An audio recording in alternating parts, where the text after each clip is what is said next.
Donc le corps corruptible, c'est celui qui reçoit la mort, en fait, le péché, c'est voilà. Parce que David, il est mort avec le péché adamique. Et Jésus qui est mort, il est ressuscité, il n'avait pas le péché en lui. Voilà. Donc ça revient à dire qu'en ce temps-là, est-ce que les gens vénéraient David comme étant c'était lui le Messie? Et en fait, ou c'était juste pour venir, en fait, je ne sais pas. Il y avait comme une discorde pour... il a parlé comme pour faire la nuance entre Christ qui est mort ressuscité et David qui est mort. C'est vrai que David a gagné les conquêtes, puisque les gens craignaient David comme Moïse aussi. Est-ce que c'était pour... Oui, mais regarde, c'est-à-dire le vrai problème de... Comment on appelle ça? Comme le frère Joël a si bien dit. C'est-à-dire comment... C'est quoi qui est là encore? Paul. Paul, en fait, le vrai problème, c'est quoi? Tu sais, la parole, elle a deux images. On a l'ombre. On parlera de ça dimanche prochain. Je parlera de l'ombre et la lumière. Donc, elle a l'ombre et elle a la lumière, en fait. Or, la vérité de Dieu, elle commence quand? Elle commence dès Genèse, en fait. Ce qu'on appelle Genèse, c'est le commencement. Tu vois? Et donc, il faut aller dans l'ombre des choses pour édifier le peuple de Dieu, pour qu'il arrive à comprendre de quoi il est question. Or, quand tu prends les prophéties, la parole dit que je veux susciter au milieu de vous un homme, qu'on appelle l'homme selon mon cœur, si on paraphrase, c'est-à-dire David. Il accomplira mes desseins. Moi, j'arrête 2 secondes. David n'a jamais été berger de quelqu'un. Il était roi d'Israël pendant 40 ans. Bon, il a été berger de la communauté. Personne. Or, la prophétie, là, dont les prophètes annoncent, ou la loi annonce, elle concerne Jésus. Et comme Israël était attaché à la loi et aux prophètes, là, c'est-à-dire aux rois et autres, et à tous ceux qui avaient été annoncés dans l'ombre, étant attachés, il fallait que quelqu'un, étant animé de l'esprit, vienne leur expliquer qu'en fait, il y a une nuance dans le fait qu'on parle de David, puisque même Jésus lui-même apporte la nuance quand il dit, mais de qui le Christ est-il fils? Les gars disent non, de David. Il dit, mais comment David, animé de l'esprit, a dit, le Seigneur a dit à mon Seigneur, assieds-toi à ma droite jusqu'à ce que je fasse tes ennemis ton marchepied. Si David l'appelle Seigneur, comment est-il fils de David? Tu vois que déjà à cet instant, le Seigneur commence déjà à ouvrir les yeux pour dire, non, il y a une erreur dans ce que vous lisez. Il y a une erreur dans ce que vous enseignez aux gens à la synagogue chaque sabbat. Parce qu'en effet, David, c'est pas David là. D'où la nuance est arrivée aujourd'hui, où aujourd'hui, on prend l'exemple de notre pays, le Gabon, les pasteurs sont devenus les politiciens. Oh, David était roi, donc il faut que il y a un président chrétien au Gabon. Non, c'est la même nuance, parce qu'ils prennent aussi David et David était roi. Mais non, ils n'ont rien compris à les Écritures, parce que les Écritures ne parlent pas d'un monde charnel. C'était l'ombre des biens à venir et non l'exacte représentation. Et ici, l'apôtre essaie de montrer que ce qui était là-bas, ce n'était pas exactement ce qu'il devait être. Et maintenant, voici ce qui doit être. Or, Jésus est mort sans péché. Il n'y a point trouvé de fraude en lui. Or, David, il est mort avec le péché. Donc, il a connu la corruption. D'où il dit que non, qu'il n'est pas question de David, mais il est question du véritable David. Comme je crois Ézéchiel 34, où il dit David serait le berger ou prince pour mon peuple, quelque chose comme ça. Voilà. Donc, il ne parle pas de David, le roi, mais il parle de David, le souverain roi des rois, qui est Jésus-Christ. Je ne sais pas si on a essayé de répondre à David. Alors, voilà. Et c'est ce qu'il faut qu'on comprenne en fait. Et c'est ce qui égare souvent les gens. Parce que les gens, ils pensent, tu vois, et ce que le frère dans son exhortation parlait, c'est-à-dire qu'aujourd'hui, les gens, ils vont prendre, la photo que tu as envoyée là, on voit comment on appelle ça, les caterpillars de guerre là, tu vois, voilà, je ne sais pas comment on appelle les trucs des militaires là, les chars de guerre là, tu vois, ils mettent les chars de guerre derrière, oh la bataille, je ne sais pas, tu vas bataille contre qui, tu vois. Mais quelqu'un qui est dans cette optique où tous les jours on lui a fait croire qu'il y a quelqu'un qui est caché dans le noir, qui tire des ficelles sur sa vie, crois-moi, si on dit séminaire, il va courir là-bas. Ouais. Pourquoi? Parce qu'il faut qu'il détruise les chars. Bon, peut-être qu'il a l'armée puissante américaine pour détruire tous les chars là, je ne sais pas. Mais bon, on se pose quand même la question, tu vois. Et c'est ce qui a fait que nous sommes aujourd'hui dans cette lecture de choses qui égarent les gens en fait. Et tu vas comprendre que le peuple de Dieu aujourd'hui périt faute de connaissance. Et c'est cette ignorance qui embrigade la nation gabonaise. Et au-delà de la nation gabonaise, parce qu'il ne faut pas penser qu'il n'y a que les peuples africains qui sont dans l'ignorance. Non, même les peuples blancs sont aussi dans l'ignorance. Parce que chez eux aussi, il y a des grands leaders là-bas qui les baratinent. On ne citera pas les noms, mais il y a des leaders là-bas qui les baratinent. Et ils sont bien baratinés. Parce qu'il y en a même qui vendent les pinks là à 150 €. Donc tu t'arrêtes 2 secondes. Comment on va vendre quelque chose? On dit c'est le Saint-Esprit. Parce qu'il est descendu en forme de colombe, on dit que c'est le Saint-Esprit, on vend ça à 150 €, peut-être 500 €. Pour avoir un entretien, on va te dire, il faut payer, exemple, je ne sais pas, 200 € ou je ne sais pas. Mais ça, ils vivent aussi ça. Donc, il ne faut pas penser que souvent les peuples africains sont dans l'ignorance. Non, le monde entier est dans l'ignorance. L'ignorance absolue et qui égare tout le monde.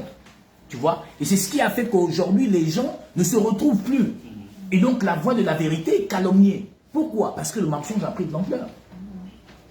L'autre jour, j'ai pris un passage, ici on va le reprendre, et on va commencer bien.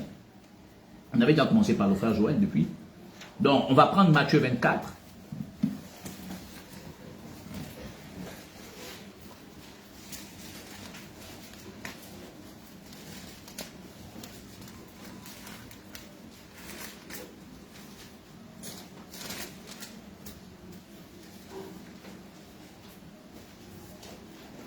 Vous savez, si quelqu'un est incrédule, ça arrange les affaires de Satan. Si tu es quelqu'un incrédule, ça arrange les affaires de Satan. Et tant que tu es incrédule, c'est bon pour lui. Et le but de Satan, c'est faire que toute la terre soit incrédule. Et malheureusement pour le type, c'est qu'il n'a rien compris parce que toute la terre ne sera pas incrédule. Impossible. Sinon, donc, ça veut dire que Satan, c'est le Dieu créateur du ciel et de la terre, de toutes les choses visibles et invisibles. Malheureusement pour lui, il n'est pas le créateur, il est une créature. Malheureusement pour lui, il faut qu'il comprenne ça. Je ne sais pas s'il va nous entendre, mais au moins il faut qu'il sache ça. Il est une créature, non pas le créateur. Il n'est pas le créateur. Alors, Matthieu 24, oui, on était dans quelle portion le jour-là? La portion 14. Prenons cette portion, on avait parlé de ça, on va reprendre ça légèrement pour que l'on comprenne bien en fait ce qui se passe actuellement dans les nations du monde entier. Matthieu 24, la portion 14 dit. Cette bonne nouvelle du royaume sera prêchée dans le monde entier. Oui, il dit donc, comme a dit Joël a dit quoi tout à l'heure, il dit que donc Christ est venu apporter la bonne nouvelle. Or, ça veut dire que s'il vient dire bonne nouvelle, c'est qu'il y avait une nouvelle qui est dans... C'est-à-dire qu'il y avait quelque chose qui était mauvais, dans lequel nous tous, on était à l'intérieur. Mais elle n'était pas la bonne nouvelle. Parce que dès qu'on vient annoncer à quelqu'un, bon, je vais réunir ma famille. Ben, c'est une bonne nouvelle. Quoi? Oh, je vais me marier. C'est une bonne nouvelle qui réjouit toute la famille. Comme les Gabonais, ils ont souvent des difficultés à se marier. Donc, dès que quelqu'un s'est marié là-bas, surtout si c'est une famille des chrétiens en griffe, là, tu vas dire, oh Dieu, a commencé à ouvrir la porte, voici après, mais on danse, vous connaissez cette histoire, que les gens vont péter, je sais pas quoi là. Voilà, même au Gabon, quelqu'un gagne le bar qui fait, qui parfois même après la voiture renverse, parce qu'il est bourré, il a gagné le bar. Seulement que le bar, ça donne le travail. Mais ça, au Gabon, j'ai vu ça. Mais pourtant, c'est ce que les gens vivent. Voilà, c'est le gagne le bar qui devient fou, après la voiture le renverse. Il a seulement eu le bar. Et pensez que dès que tu changes le bar, tu travailles. Pourtant, mon cher, bienvenue au club de la galère. Parce que ça, c'est la vérité. Tu vois? Mais il dit que cette bonne nouvelle du royaume serait prêchée. Ça veut dire que donc la bonne nouvelle du royaume doit d'abord être prêchée. Continue. Dans le monde entier, pour servir de témoignage à toutes les nations. Alors donc tu comprends? Elle doit donc être prêchée dans le monde entier pour servir de témoignage au monde entier. Ça veut dire que donc il n'y a personne dans le monde qui va prétendre qu'il n'a jamais entendu. Il n'y a personne dans le monde pour servir de témoignage. Ça veut dire que donc le monde ne serait pas innocent face à la vérité qui est Jésus.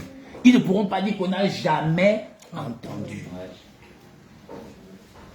Or, l'objectif recherché de Satan, c'est retenir les hommes dans l'ignorance absolue. Mais cette ignorance, tu peux faire que l'homme soit égaré, c'est que quelqu'un soit incrédule. Et quand quelqu'un est incrédule, ça sert aux intérêts de Satan. Parce que c'est ce que Satan veut. Mais alors, oui, sœur. Donc, il dit cette bonne nouvelle serait prêchée dans le monde entier pour servir de témoignage. Oui, sœur.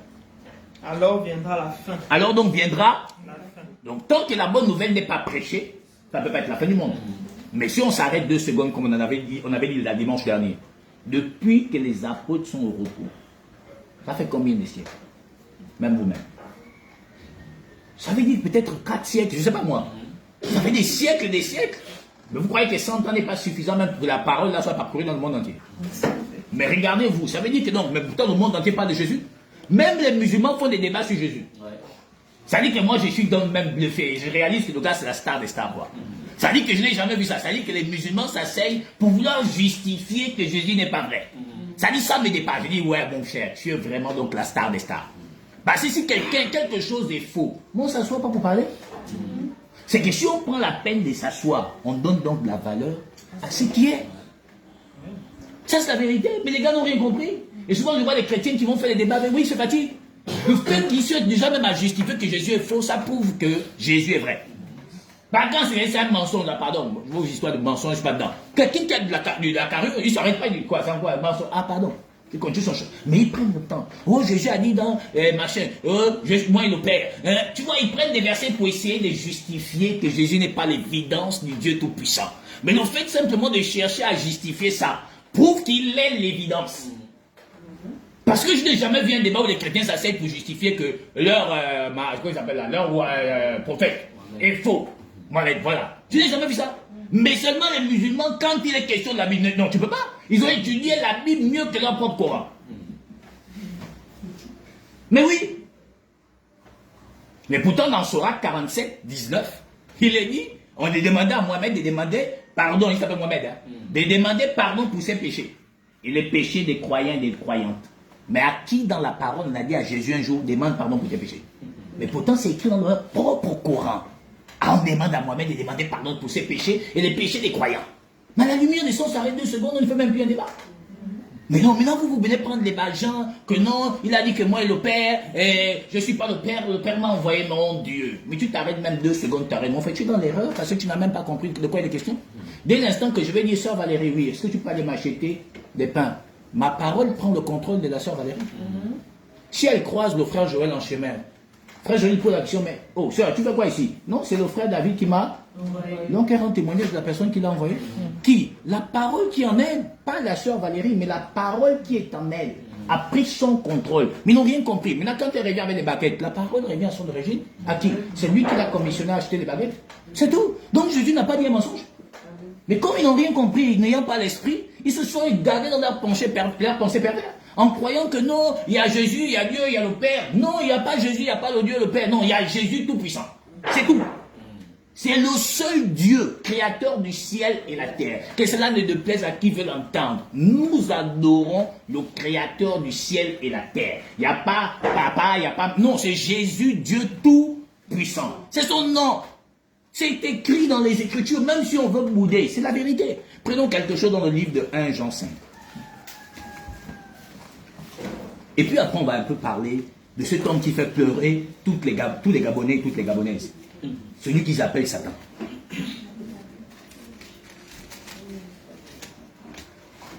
1 Jean 5, partie de la portion 20. Nous savons aussi. Nous savons aussi. Que le Fils de Dieu est venu. Voilà, quand ils entendent le Fils de Dieu est venu, dans leur esprit, donc Dieu, il y a le Fils de Dieu et puis il y a Dieu. C'est ça dans leur esprit. Mais c'est normal. Les apôtres nous ont dit, mais pourquoi leur parles-tu en parabole? Il leur dit, à eux, cela n'a pas été permis, mais à vous, cela vous a été permis de comprendre les mystères du royaume des cieux. Mais la parole, elle est parfaite. Pardon. On dit les mystères du royaume des cieux. Frère Joël, tu peux nous prendre 1 Corinthiens 2. On va prendre quelque chose là-bas à partir de la portion 2, tout en gardant toujours 1 Jean 5. 1 Corinthiens chapitre 2 à partir de la portion 9.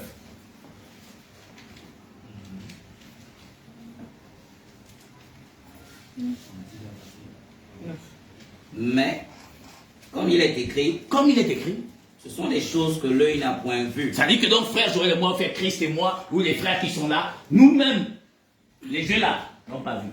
Parce que si tu veux même faire un débat avec quelqu'un, j'expliquais hier à un collègue, j'ai dit, mais vous êtes dans l'erreur.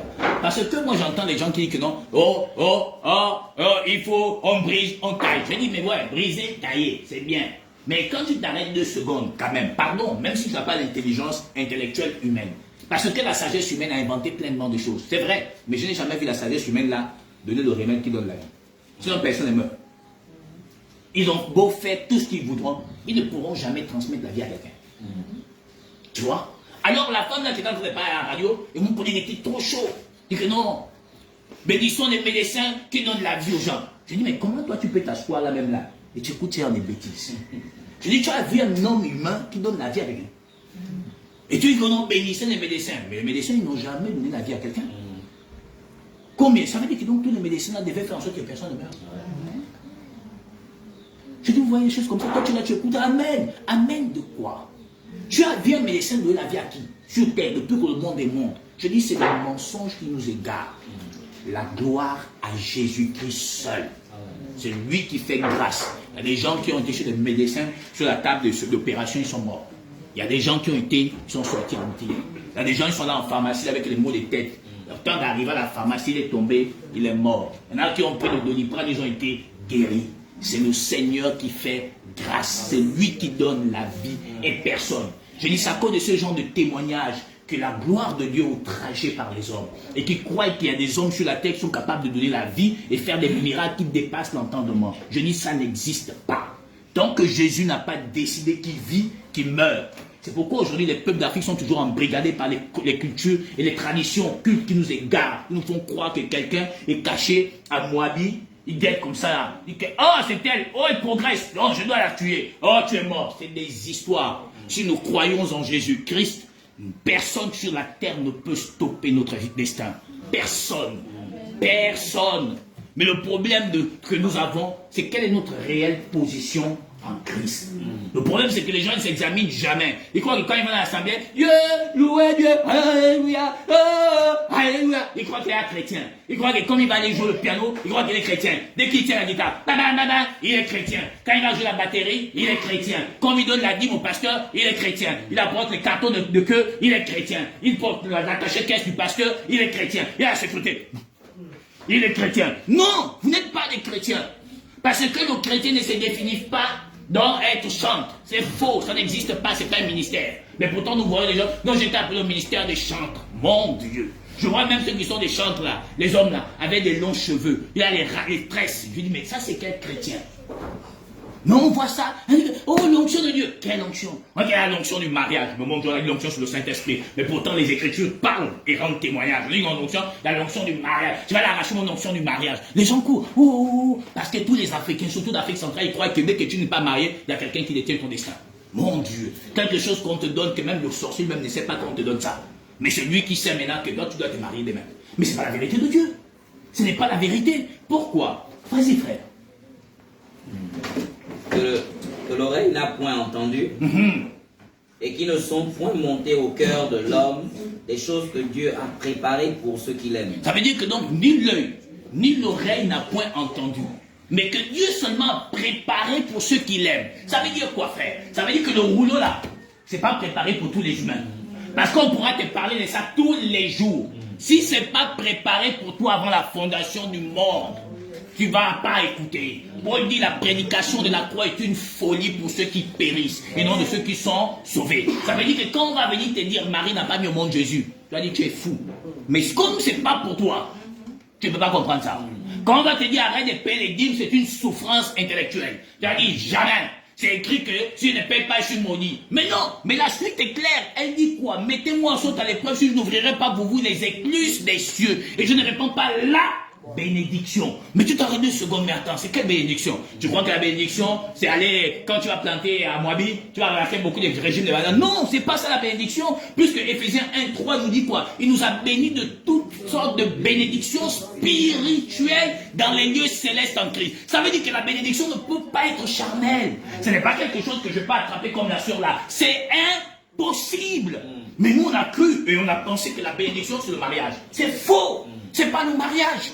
Le mariage n'est pas une bénédiction, c'est quelque chose que Dieu a donné à tous les humains charnels. C'est-à-dire que les païens peuvent se marier, comme les chrétiens peuvent se marier. Mais là, qu'est-ce qui nous distingue?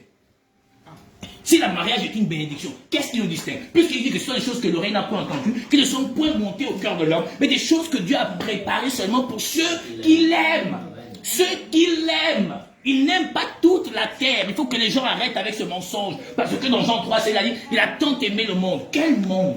Le monde qu'il a engendré. Pas le monde entier.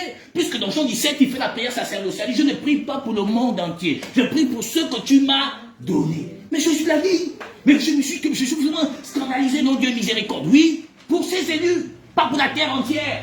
Non, Dieu ne peut pas se renier. Si Dieu a dit une chose, il ne ferait jamais le contraire de ce qu'il a dit. Dieu n'est pas comme nous. On dit aujourd'hui quelque chose, le monde a changé de langage. Ça, c'est le propre des humains païens que nous sommes. Mais pour Christ, Saint des saints, roi éternel, il n'y a pas de fraude en lui. S'il dit une chose, il ne change pas.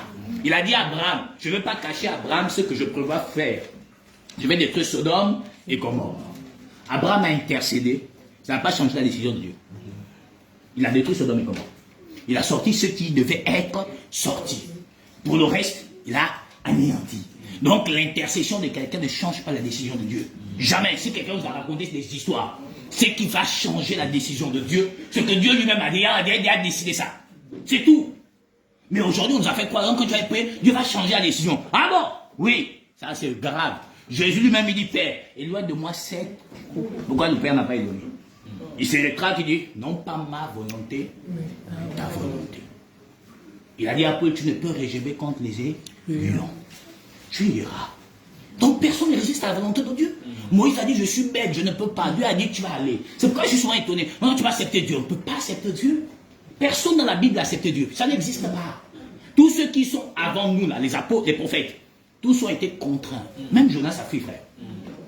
Jérémie a dit, je suis un enfant. La liste est longue. Moïse a dit, je suis bègue. Mais là, comment quelqu'un te matin te lève? Non, comme je ne suis pas dans une assemblée, ça m'a touché. Jésus, je t'accepte. Ce n'est pas la vérité. Et c'est ça qui nous a égarés et qui nous a fait croire qu'on était dans la lumière de Dieu. On n'est pas dans la lumière de Dieu dans ça. La parole elle touche vivement notre cœur. Et la question qui se pose, je vais vous dire, on ne va pas toujours poser la question aux gens en disant, qu'est-ce que tu peux faire pour Jésus? Tu ne pourras pas comprendre, parce que tu ne pourras pas même faire.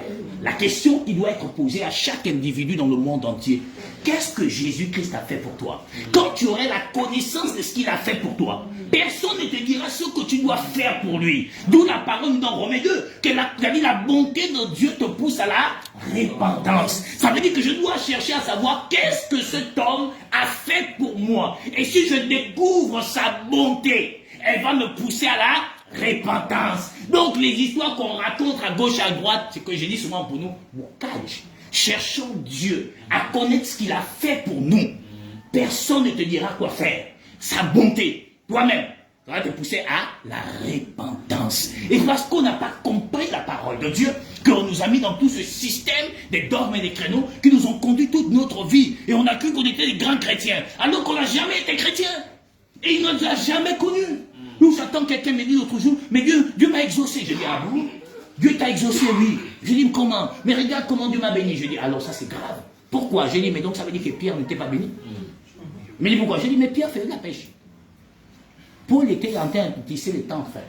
Je dis, comment Dieu n'a pas béni? Puisque la bénédiction se conduit dans la voiture. Tu me diras, il n'y avait pas de voiture à l'époque.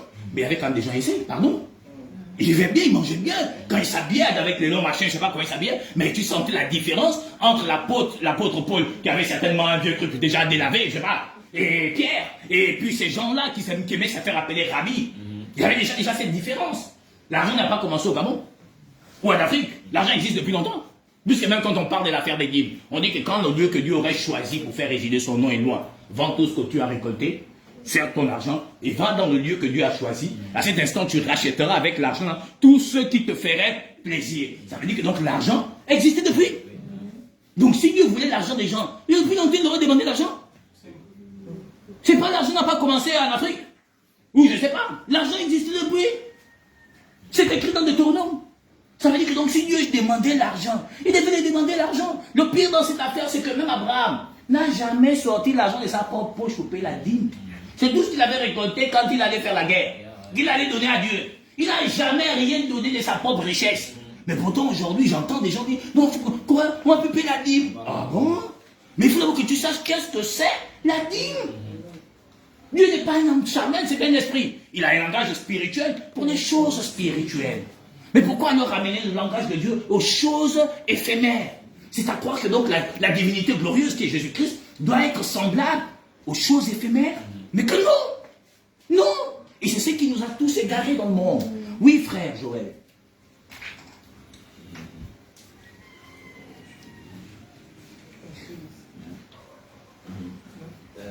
Dieu nous les a révélés par l'Esprit. Donc c'est une affaire de révélation, frère. Non, ce n'est pas une affaire de lecture. Ce n'est pas une affaire... Parce que je disais l'autre jour à quelqu'un qui est mon cher, tu es dans l'erreur parce que Dieu est son propre interprète. Il n'y a personne qui peut interpréter la parole de Dieu. Dieu seul est son propre interprète, si on peut parler ainsi. Ça veut dire que Dieu seul révèle sa parole. Personne ne peut révéler la parole de Dieu. Je dis ça n'existe pas sur la terre. Si Dieu ne se révèle pas à toi, tu ne pourras jamais comprendre le rouleau là. C'est un rouleau qui est fermé. Tu ne peux pas comprendre ça. Même si tu vas faire des longues études, si c'est donc les études qui nous donnent la capacité de comprendre, alors je voudrais poser la question à tous ces hommes-là et au monde entier. Pardon. Quand Jésus pose et dit, si vous ne mangez de mon sang et vous ne buvez de mon sang, vous mangez de ma chair, vous ne verrez pas le royaume des cieux. Ils étaient 120 disciples, frère. Ils sont retrouvés à 12. Les 12, Jésus dit, et vous n'êtes-vous pas partis? Pierre dit, à qui irons-nous? Tu as les paroles de la vie éternelle. Est-ce que c'est l'école théologique qui a dit à Pierre de dire, à qui irons-nous? Tu as les paroles de la vie éternelle. Est-ce que c'est l'école pastorale qui a révélé à Pierre que le monsieur a été porteur de les paroles de la vie éternelle? Mais non. Vous comprenez que donc on n'a pas besoin d'aller dans une école théologique ou pastorale pour comprendre Dieu. Pierre n'était pas un homme instruit. Il a souvent dit, tu as les paroles de la vie éternelle. On va où, mon cher? Donc vous comprenez que ce n'est pas l'école théologique qui révèle Dieu. C'est Dieu lui-même qui se révèle à l'homme. Jamais l'homme dans son attendement cherche Dieu. La preuve en est que nous tous là, quand on était autrefois dans l'erreur, on a essayé les gangas. C'est quand les gangas ont échoué avec nous, qu'on a dit bon, marabout. Ils ont échoué avec nous, on a dit bon, c'est bon. On va chercher une assemblée où on va peut-être là séminaire Dieu. C'est toujours Dieu dans la vie des humains, surtout en Afrique. C'est le dernier recours de l'homme, c'est Dieu. Premier recours, c'est les traditions. Vous savez ces choses-là? Première chose, quelqu'un est malade dans notre famille, on est allé à l'hôpital, il n'y a rien, ils ont dit là c'est bon.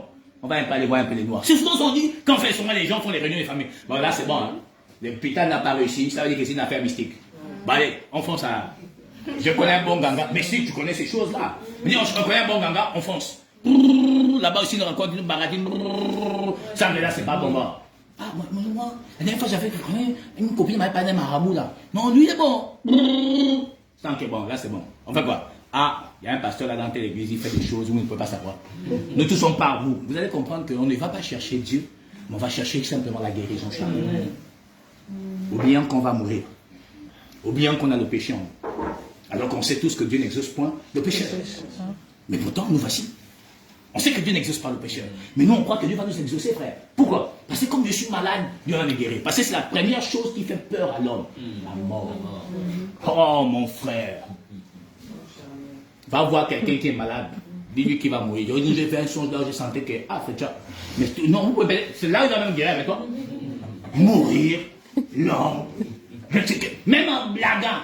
Dis-moi que je vois que tu as fait la tu vas mourir. Oh, je vois mes collègues là-bas, frère. Le sang de Jésus, j'ai dit, mon Dieu, le sang là souffre. Hein. Si tu pouvais savoir ce que c'est même là-bas, le sang de Jésus, ni le sang de fait. C'est toujours la même phrase, hein, je vous assure. Je suis souvent étonné, quoi. Il dit que, qui mouille dans le sang de Jésus, ni le sang de fait. Tu t'arrêtes 2 secondes, mais c'est quoi le projet? Ni le sang de fait. Pourquoi? Peut-être qu'il va mourir. Parce que tu as dit qu'il va mourir. Tu as dit qu'il aura un accident, tu as dit qu'il aura un problème. C'est là où sa phrase là sort. Même quelqu'un qui ne connaît pas Jésus, je vous assure, ils connaissent tous la lettre. Ça marche la langue comme ça. Même s'il n'a jamais été dans un bâtiment, il connaît nul et sang des frères. Il connaît dans le sang de Jésus. Mais tellement les barres là sont alignés dans tout le carrefour. C'est-à-dire si tu vas, chez nous, par exemple, chez nous à Québec, comme ça, ça aligne. Premier bar, si c'est arrêter de souffrir, ça aligne là. Deuxième bar, Christ aux nations. Troisième bar. Par exemple, moi j'appelle ça les bars. Hein. Pour moi, c'est la distraction. On va enivrer les gens, ils sortent là-bas, ils sont bourrés, ils n'ont rien compris. Ils croient qu'ils sont chrétiens. C'est ce qui se passe, pardon, c'est la vérité. Et c'est bien aligné. C'est-à-dire, là, il y a le bar, mais allez à Kinguele. Dès que vous montez là, pour rentrer à Kinguele. Première, l'église universitaire à côté. En face, il y a un bar. Je connais là-bas. Il y a un bar. Tu dépasses, il y a un second bar. En face, le dépôt de Moussoumou. Troisième, c'est l'église. Là, on coupe comme ça. On découpe. C'est là le troisième. Là où la femme là qui avait fait une vidéo, elle a été victime qu'on avait depuis ses 40 millions, je sais pas quoi là. C'est là. Là où tu vois, on découpe, papa. Après, l'ancienne pharmacie, il y a un dépôt. Mais je connais là-bas. Va à Québec. C'est la même chose. Ça veut dire qu'ils sont en face, donc la concurrence. Vous, en niveau là-bas charnel, nous, en niveau spirituel. C'est ce qui se passe. C'est ce qui se passe. Et vous savez, parfois, quand c'est dans les quartiers comme des gens, les Pounous, ça c'est des grands comédiens.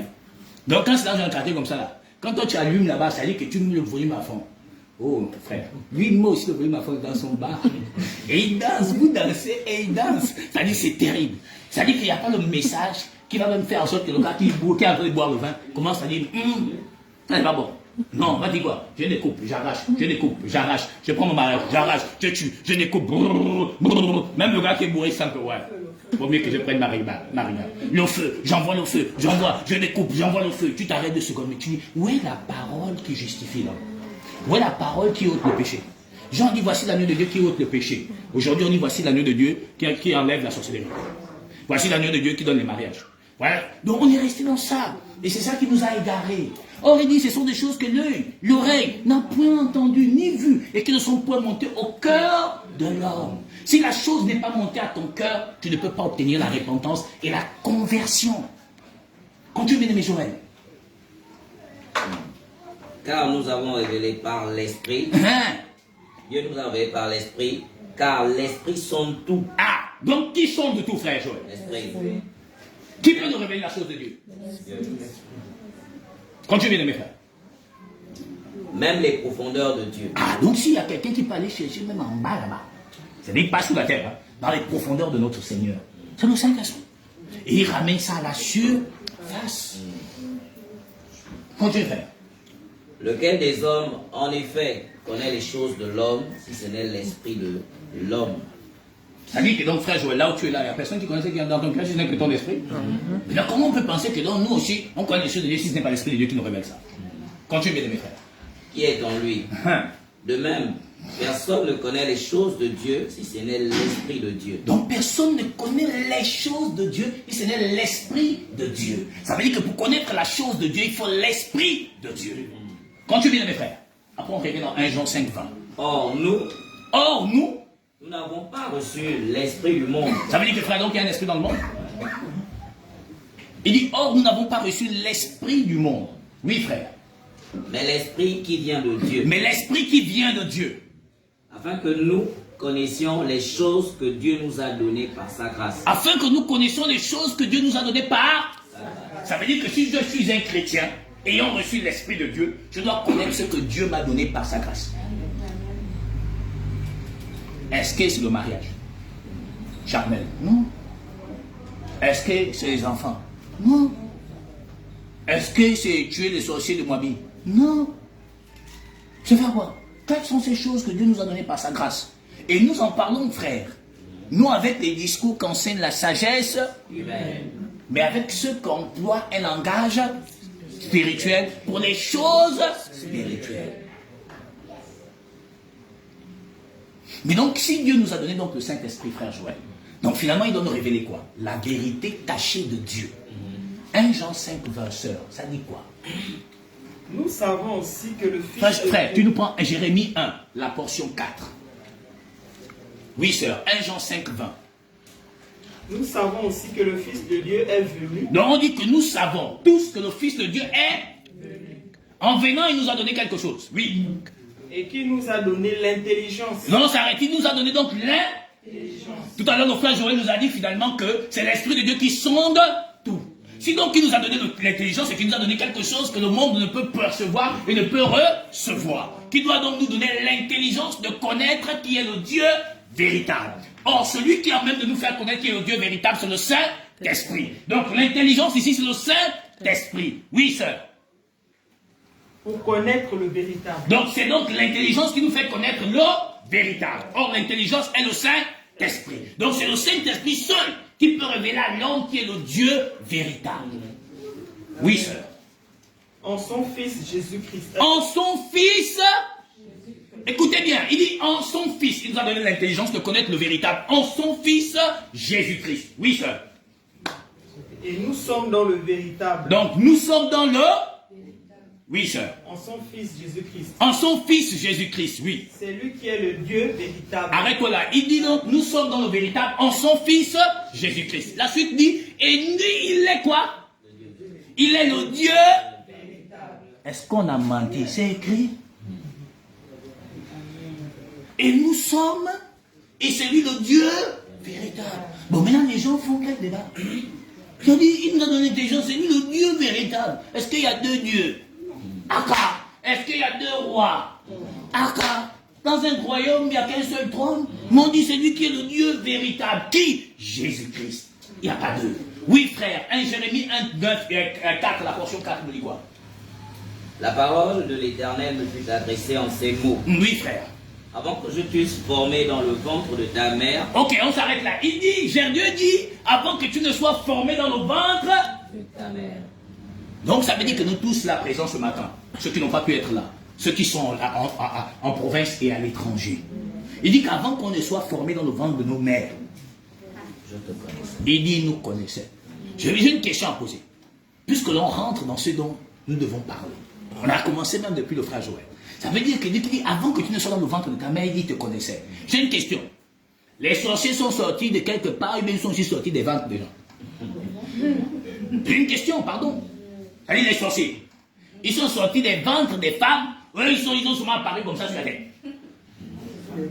Ils sont sortis d'où?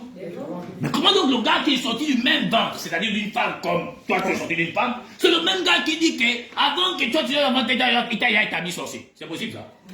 Donc avant que tu ne sois infidèle dans le ventre, il t'a maudit. C'est possible. Mais Dieu nous dit, avant que tu ne sois dans le ventre de ta mère, il te connaissait. Pas la terre entière, bien qu'il connaisse chacun qui naît. Mais il parle ici de ce dont il a prédestiné. Il dit donc, je te connaissais. Oui, donc avant que donc ma mère me mette au monde, il nous connaissait chacun d'entre nous. Même quand nous étions dans une masse de terre, frère, il connaissait le nombre des pas qui nous étaient destinés. Bon, est-ce qu'un sorcier connaissait déjà le nombre de pas qui nous étaient destinés? Est-ce qu'un sorcier connaissait le nombre d'années que nous aurions? Est-ce qu'un sorcier connaissait même le nom que nous allons porter? Jamais! Mais l'Éternel, lui, oui. Continue bien, mes frères. Et avant que tu fusses sorti de son sein, je t'avais consacré. Ça veut dire quoi? Il t'avait quoi après? Consacré. Donc ça veut dire que ça n'a pas dépendu de ta volonté. Ça dépend de la volonté de l'Éternel. Ça veut dire que donc avant que tu ne naisses, il t'a déjà consacré. Ça veut dire que donc la consécration d'un homme prédestiné, homme avec grand âge, c'est-à-dire homme comme femme, ne dépend pas d'un pasteur. Ça dépend de Jésus-Christ avant que tu ne naisses. Ça veut dire que c'est pas parce que tu vas aller, comment tu appelles ça, à l'école théologique, à l'école pastorale, mon frère, que tu vas devenir chrétien. Arrête. C'est le mensonge. L'affaire là commence avant que tu n'arrives sur la terre. C'est écrit. Il dit, je te connaissais. Donc le sorcier là, il te connaissait aussi. Deuxième chose, c'est que, il dit avant que tu ne naisses, je te connaissais. Je vous pose la question. Entre Satan et Jésus-Christ, qui connaissait l'autre avant? Je n'ai pas compris. Donc c'est Jésus qui connaissait Satan avant. Mais comment est-il que Jésus connaissait avant? C'est maintenant lui là qu'on compare à Dieu. Je m'aimerais poser la question parce que parfois je suis un peu, perdu. Dans ce sens où je ne comprends pas comment on fait la comparaison entre l'Éternel et puis Satan. Ça veut dire qu'il dit ici même à Jérémie, avant que tu ne sois moi et d'ailleurs consacré. Bon, Dieu est le créateur du ciel et là, de toutes les choses visibles et invisibles. Bon, comment se fait-il que Satan, qui a été créé par l'Éternel, maintenant il est devenu un stade où il devient l'égal de Dieu? Pardon, je vous excuse, excusez-moi. Comment la créature terrestre tirée de la terre devient l'égal de Dieu? Comment on arrive à faire cette comparaison? Parce que selon ce que je sais, Dieu n'a pas d'ennemis. Il n'a pas d'adversaire. Il a les ennemis parce qu'on s'attaque à nous. Mais sinon, c'est rien pour Dieu. En deux, il fait seulement ça. Ça n'existe plus. Il n'a pas d'adversaire. Ça veut dire que si on met Satan au même pied de l'Éternel, c'est qu'il y a un problème. Ça veut dire qu'on se retrouve avec deux dieux tout-puissants.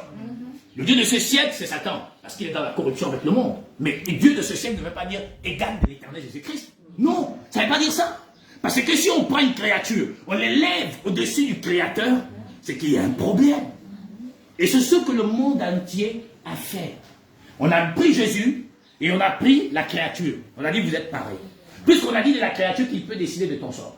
On a dit de la créature qu'il peut te tuer aujourd'hui. On a dit de la créature qu'il peut faire en sorte que tu ne réussisses jamais dans ta vie. Mais les gens oublient souvent, pardon, laissez-moi un temps soit peu vous rappeler quelque chose. Les gens oublient souvent, très souvent, que c'est nos propres choix qui nous ont amenés au désastre très souvent. Amen. Pardon, c'est la vérité. Je ne pense pas que Satan attrape une jeune femme comme la sœur qui est là, dit bah ok alors, elle a 18 ans, premier enfant, 22 ans, deuxième enfant, 26 ans, troisième enfant, 29 ans, quatrième enfant. Pardon, c'est Satan aussi qui l'a enceinté. C'est-à-dire que tu as 30 ans, tu as 5 gosses. Un monsieur arrive, première chose, maman, tu peux qu'on a la vie, parle tes baratines, comme tous font souvent. Finis tes baratines, te poses la question. Parce qu'aujourd'hui, les hommes de libre sont très rusés et très malins. Mais vous le savez, c'est pardon, mais c'est la vérité. Alors, tu as combien d'enfants? Tu dis 5. Au début, il croit que c'est un jeu. Peut-être qu'il pense que tu veux le nez stabiliser. Mais il sent que barré, il faut que la fille là, elle et moi soient ensemble. Il se dit que au début, c'est un jeu. Tu as 30 ans, tu as 5 enfants. Oui. Oui, il se dit, bon, tu blagues. Peut-être que tu veux le décourager. Tu vas le déstabiliser. Mais il reste là-bas là. Commence à aller au restaurant, ça mange, etc. Et puis un jour, il arrive. Oh, maman est venue. 1, 2, 3, 4, 5e apparaît. Oh, maman, tu étais où depuis longtemps, t'attendais. Il sent que, oh, donc il ne blague même pas cette affaire-là. Mais il est déjà là en case. Il va dormir. Quand il part. Non, indisponible. C'est-à-dire quand il est parti, indisponible. Tu essaies d'écrire. Je t'avais bien dit que j'avais quelqu'un dans ma vie, non? Pourquoi tu insistes? Je t'ai dit que quelqu'un dans ma vie est revenu ce soir. Tu me demandes pourquoi il m'a attrapé nos messages. Là, parce qu'il a entendu 5 enfants. Il a bien vu les 5 sans te barrer. Ça, c'est pas possible. Mais vous savez toutes ces choses. Non, n'est-ce pas? Tu vois? Il fait quoi? Il fait 1 pas, 2 pas, il enlève. Tu arrives avec 35 ans. Toujours pas un homme. À 37 ans, tu sens que c'est bon. Tu fais quoi? Dieu est bon, il a changé ma vie. Mon ami, lève-toi et nous le Seigneur. C'est maintenant pas comme ça. Tu es là dans une assemblée. Dieu est bon. Oh Dieu, là, mon propre Seigneur. Seigneur, oh, donne-moi un mari. Oh, sœur, pourquoi? C'est toi-même qui as commencé. Parce que Dieu nous livre selon les penchants de nos cœurs. Vous savez, les gens souvent ne comprennent pas Dieu. Dieu nous livre selon les penchants de nos cœurs. On nous appelle à la volonté permissive. À cause de nos choix. C'est pas la sorcellerie, c'est nos choix. Nous sommes victimes de nos choix.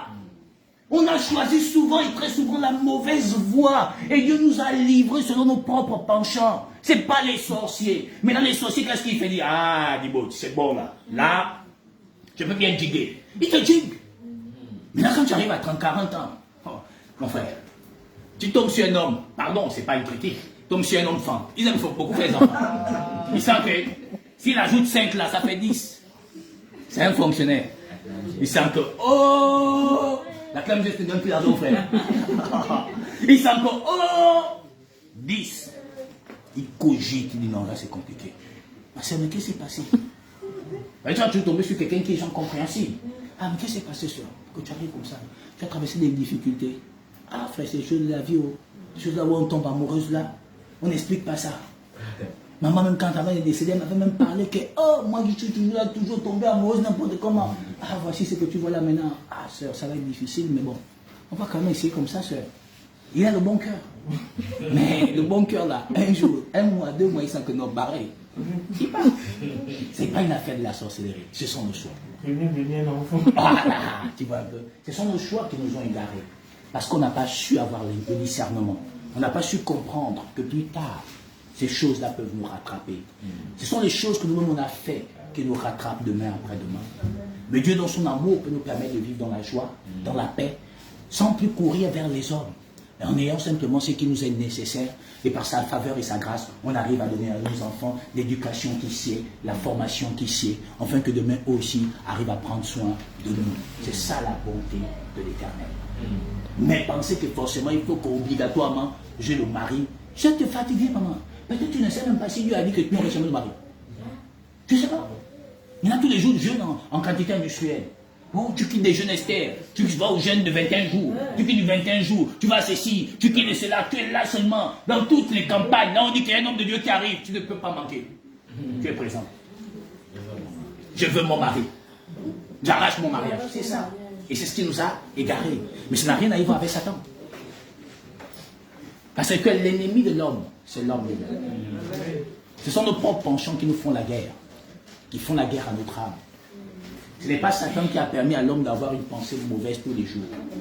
Je ne pense pas que Satan infiltre le cœur de quelqu'un pour que tu ailles, c'est-à-dire saccager le témoignage de quelqu'un dans ton entreprise. Je ne pense pas. Ce n'est pas Satan qui fait que tu es mauvais ou méchant avec les membres de ta famille. Je ne pense pas. Le problème...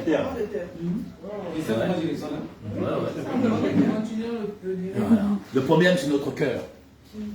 Le problème, c'est notre cœur. Tu vois? Le problème, c'est notre cœur. Ça va arriver un jour au Gabon. Donc, ce n'est que notre cœur qui est le problème. Il faut d'abord que la parole soigne nos cœurs. Et tant que la parole ne soignera pas nos cœurs, pourrez faire tous les miracles que vous voulez, vous serez toujours dans le péché. Le miracle recherché par l'homme, tant recherché par l'homme, ne dépend pas du péché. Parce que le ganga est dans le péché, il fait le miracle. Les marabouts sont dans le péché, ils font des miracles. Et le miracle qui vient de Dieu, ça ne dépend pas de la volonté de l'homme. Elle dépend de la volonté du Seigneur. Le miracle qui te ressuscite des morts, le miracle qui te sort des ténèbres à son admirable lumière, aucun ganga ne peut faire ça. Même s'ils vont vous laver le corps, ils ne pourront jamais vous ramener à la lumière. Sinon lui-même, le ganga devait avoir été dans la lumière. Lui-même, Koweji, il lui tu l'as faim. Mais il te dit qu'il peut changer ta vie. Tu crois ça. Tu cours dans ça. Il y en a qui savent flatter, ça a peut-être réussi. Oui, c'est pas le mensonge. Ces choses-là sont arrivées, mais c'est quel genre de choses? Éphémères. Parce que la bénédiction de l'Éternel se fait sur aucun chacun. Parce que vous savez, quand les gens se font initier, pardon, il y a beaucoup des interdictions qu'on donne souvent dans Frère Sylvain. Mais quand tu deviens chrétien, il n'y a aucune interdiction. Parce que tu n'es plus esclave. Jésus ne va pas te dire que tu manges plus la banane. Il dit manger tout ce qui mange sur le marché. Mais quand tu as une initiation, on va te dire que si la banane est fendue, ne mange pas. On va te dire à midi, ne fais pas certaines choses. Jésus dit non, tu es libre. Seulement ne fais pas de ta liberté un prétexte pour vivre comme le païen. Ne sois pas une pierre d'achoppement. Ne sois pas un sujet de scandale. Donc par amour, je ferai tout pour être dans la lumière et dans la justice de Dieu, pour que mon frère, ma soeur, puisse parvenir à la gloire éternelle de notre Seigneur Jésus-Christ. L'amour est la clé. Et c'est ce qui manque aujourd'hui, parce qu'on ne prêche pas l'amour du Seigneur. Or, l'amour du Seigneur est répandu dans le cœur par le Saint-Esprit. Premièrement, que le cœur de Pierre est ôté, cœur de chair est mis, circoncis l'oreille et le cœur, et Dieu répond cet amour. Où je vois Joël comme mon frère, je me vois en Joël. En X ou en Y. Quand je marche, tu dis que dès que le frère Joël a un problème, ce n'est pas l'argent de la solution. C'est l'Éternel la solution. Car Dieu peut disposer d'une manière ou d'une autre. Je rêve donc en intercession et le Seigneur accomplit sa gloire. Amen. Amen. On continue. Marc 4. Alors, le bon monsieur appelé Satan. Cet homme qui nous attend fait pleurer. Vous savez, quand on était très jeune, on nous a souvent fait croire ces choses-là. On voyait toujours des films là. Vous savez tous les films là. On montre toujours que Satan est noir et puis Dieu c'est blanc. Ça c'est le mensonge. Dieu c'est un esprit. Il n'a pas de couleur. Satan c'est un esprit. Il n'a pas une couleur. C'est les blancs qui nous ont baratinés et on a cru ces choses-là que bon, quand tu es noir, tu es gaspillé. Ils ont fait croire à ces choses. Et on a cru. Parce que c'était vrai, à un moment, on était resté dans cette pensée. Lui, vrai, parce qu'on croyait que c'était la vérité. Et quand tu es noir, tu as déjà échoué toute ta vie. Ton destin, Dieu a abandonné. Ça veut dire Dieu a quitté l'Afrique. C'est pas la vérité. Voilà. Et bien justement le même. Justement, mais c'est la preuve. Si une jeune fille gabonaise tombe enceinte d'un Chinois ou d'un blanc, même si c'est un chômeur, même s'il fuit et part en France, elle ne va pas avorter. Elle tombe enceinte d'un Gabonais qui est au chômage. C'est vite fait l'avortement. C'est la vérité. Parce qu'on est dans ce complexe qui nous habite. On croit que les blancs sont supérieurs aux noirs et le noir est inférieur aux blancs. C'est au grand jamais. Les blancs, c'est les plus grands menteurs au monde. Ça n'exclut pas que le noir soit aussi un grand menteur. Parce qu'aujourd'hui, la majorité des assemblées qui dépouillent les peuples d'Afrique, ce ne sont pas les assemblées des blancs. Ils ont battu le record, ils ont mis même en arrière les catholiques. Eux-mêmes, ils sont maintenant devant. Les catholiques, vous avez remarqué bien leurs assemblées, c'est toujours dans des grands quartiers, non même pas les grands quartiers, les grandes villes. Voilà, ils ne sont pas souvent très mélangés dans les quartiers. Quand tu vois ça dans un quartier, c'est que dans un quartier qui est très grand, et il y a un moyen où on peut aller s'asseoir là-bas. Mais les assemblées de réveil, mon frère, c'est partout. Non, ils ne s'amusent pas, frère. Même dans les couloirs. Il y en a. Et ils ont pris de l'ampleur en Afrique aujourd'hui, parce que c'est des millions de personnes qui sont dans ces assemblées-là. Et des millions de personnes qui croient connaître le Seigneur, qui malheureusement ne connaissent pas. Des millions de personnes qui se battent tous les jours contre Satan. Première chose, prends Luc 1, 9. Luc 9 à partir de la portion 51. Sœur, toi tu prends Marc 4 et Marc 3 à partir de la portion 27. Marc 3, 27. On commence par Luc 9 à partir de la portion 51. Lorsque le temps où il devait être enlevé du monde approcha, oui, frère, Jésus prit la résolution de se rendre à Jérusalem. Donc, le temps où Jésus devait partir, c'est-à-dire arriver à Jérusalem, il prend, dans le temps où il devait partir, il prend la résolution de se rendre à Jérusalem. Oui, bien mes frères Joël. Il envoya devant lui des messagers qui se mirent en route et entrèrent dans un bourg des Samaritains pour lui préparer un logement. Donc une bourg, c'est un village. Donc il voulait savoir qu'il y avait donc certainement c'était peut-être à cheval entre Jérusalem et là où ils étaient, il y avait un village là. Et les gars ont refusé de leur recevoir. Oui, frère. Mais on ne le reçut pas parce qu'il se dirigeait sur Jérusalem. Les disciples, Jacques et Jean, voyant cela dire, Seigneur, veux-tu que nous commandions que le feu descende du ciel et les consume? Voyez-vous, c'est quel disciple, frère? Jean et Jacques. Donc Jean et Jacques, connaissant donc la lettre, connaissant l'histoire de temps autrefois où Élie avait invoqué le feu, n'ayant pas donc l'esprit pour comprendre qu'est-ce que c'est l'affaire qu'Élie avait invoqué le feu, automatiquement vont dire, Seigneur, voudrais-tu que nous commandions le feu pour que le feu descende et consume tous ces gens-là? C'est ce que les apôtres ont demandé au Seigneur. Et c'est ce qui se passe aujourd'hui dans les assemblées. Pourquoi je vous prends Luc 9 à partir de la portion 51? Parce que aujourd'hui, le combat qui est fait dans les assemblées, c'est un combat qu'ils appellent un combat spirituel. Où ils se battent tous les jours contre Satan. Mais aujourd'hui, par cette prédication, nous allons révéler que Satan est déjà mort. Que Satan n'a pas de pouvoir. Que Satan ne domine personne. Si ce n'est que ceux qui sont dans les ténèbres, où il est le garant et le maître des ténèbres. Mais il ne peut dominer aucun chrétien converti. Il ne peut dominer aucun chrétien converti. Satan n'a pas le pouvoir sur l'église du Dieu vivant. Amen. Je voudrais qu'on comprenne ça ce matin. Alors ils disent, bon Seigneur, tu veux que le feu descende, on termine avec les gars. Mais regardez la réponse de notre Seigneur Jésus-Christ. Oui frère. Jésus se tourna vers eux. Donc Jésus se retourne comme ça, paf. Et les réprimanda en disant. Il les réprimande. Pardon, hein. Je ne suis pas un intellectuel. Je sors des Bataria. Réprimander, c'est quoi? Donc c'est blâmer, c'est gronder. Il dit donc, les apôtres demandent au Seigneur s'ils doivent invoquer donc le feu. Le Seigneur donc va les blâmer et va les réprimander en disant quoi, frère Joël? Vous ne savez de quel esprit vous êtes animé. Bon, pardon, si déjà Jésus dit aux apôtres dans Luc 9, à partir de la portion 51, on est dans quelle portion, ma frère? 55, il dit, vous ne savez pas de quel esprit vous êtes animés. Ceux qui invoquent le feu, de quel esprit sont-ils animés? Si déjà Jésus le Seigneur ici réprimande les apôtres par qui Dieu devait bâtir son église. Parce que là ils n'ont pas encore bâti l'église, mais ils sont sûrs avec le maître. Et donc le maître fait d'eux des bons disciples qui vont être des dispensateurs des mystères glorieux de notre Seigneur en bâtissant l'église du Dieu parfait qui est Jésus-Christ. Il les réprimande en disant, vous ne savez pas de quel esprit vous êtes animés. Donc ceux qui invoquent le feu tous les jours que Dieu fait grâce, de quel esprit sont-ils animés? À la lumière de ce passage, on n'a pas besoin d'invoquer le feu. Pourquoi, sœur Prisca? Parce qu'en effet, tout serviteur est une flamme de feu. Si déjà tu as une partie du feu, tu invoques quel feu? Ça dit tu as une partie. Tu vois, quand tu prends la tige d'allumette, c'est la flamme. Tu vas mettre sur comment on appelle ça? Le feu de la gazinière. Quand tu mets, c'est une flamme au départ qui devient un feu. Quand tu mets toi-même les yeux pour regarder, il n'y a plus de flamme. C'est tout un feu qui brûle. Mais comment alors, toi tu as une flamme, une partie du feu, tu invoques encore le feu. La nature nous enseigne, non? Qui a déjà pris une tige d'allumette et puis elle met comme ça se brûle là. Ça ne va pas le brûler. Mes frères, si donc le monde entier est sec et que ceux qui sont porteurs de la sève sont vivants, si donc un feu, une bois sec, une feuille attrape la flamme, ça ne se brûle pas ça. Donc comment le sorcier peut venir attraper une flamme de feu que tu es? Va-t-il pas se brûler? Mais comment peut-on faire croire aux gens que le sorcier peut donc attraper un chrétien et anéantir son destin, alors que le sorcier est un arbre sec? Mais si quelque chose de sec va à la rencontre d'un feu, ne se brûlera-t-il pas? La preuve en est que même si tu prends la flamme, frère, tu prends une feuille, tu mets comme ça fait quoi, frère? Ça se brûle. Ça veut dire que donc la flamme peut devenir un feu qui embrase. Mais donc si tu as une flamme, comment alors le sorcier peut-il venir t'attraper sans qu'il ne puisse se brûler?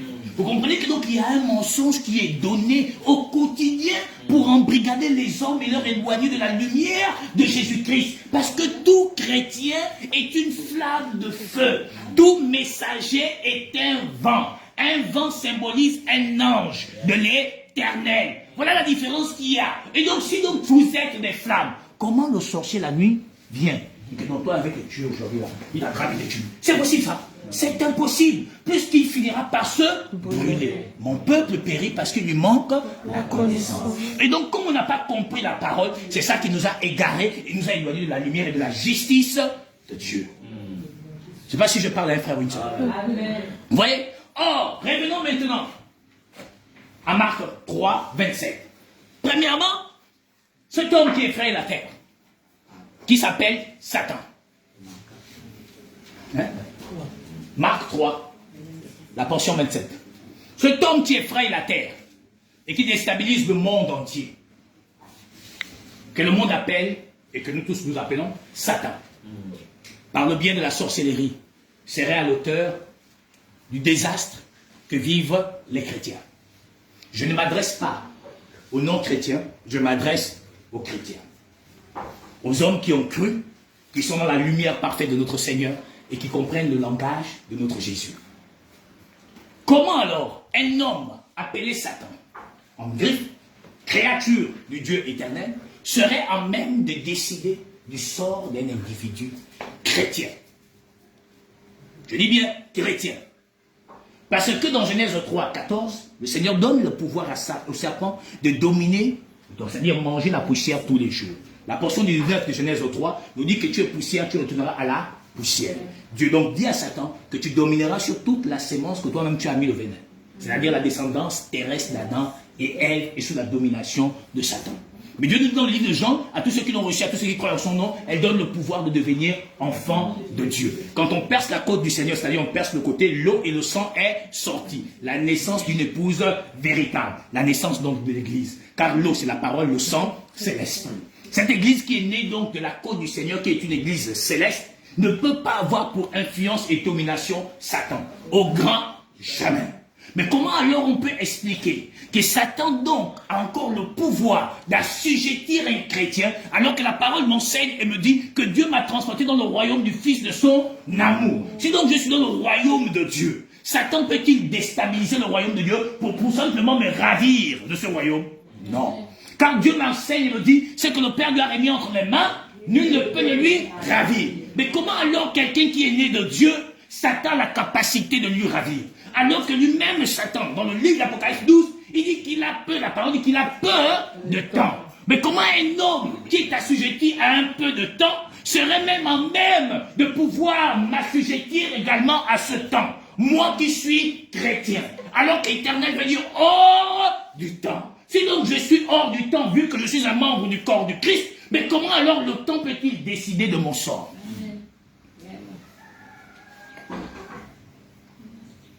Je vous pose la question. Réveillez-vous, de vous qui dormez d'entre les morts. Il faut qu'on prenne conscience de ce que nous avons reçu. Il faut qu'on prenne conscience de qui nous sommes. Nous sommes les enfants de Dieu.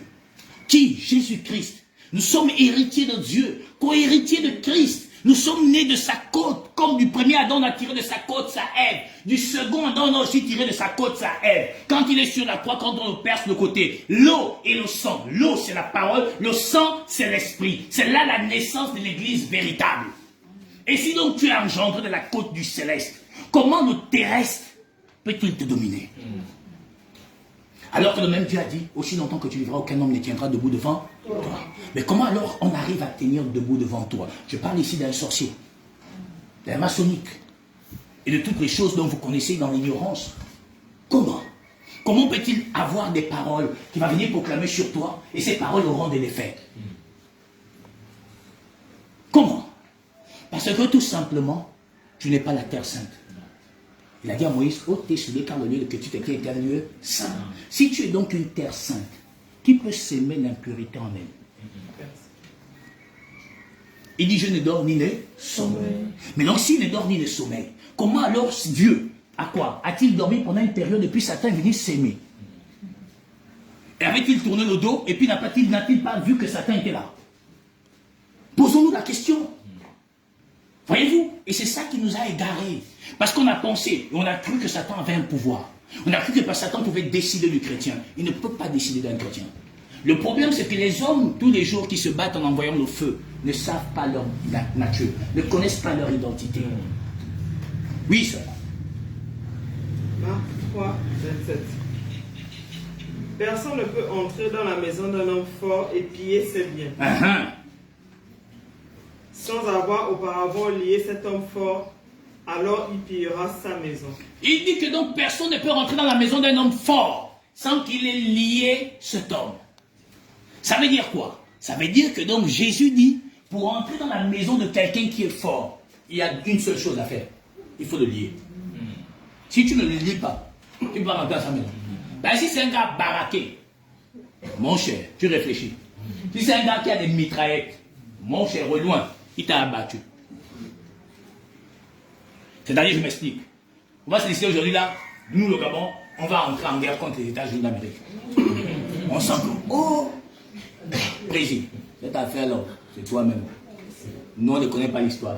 Parce que pour pouvoir atteindre les États-Unis, il faut donc lier les États-Unis. Alors à cet instant, tu pourras détruire les États-Unis.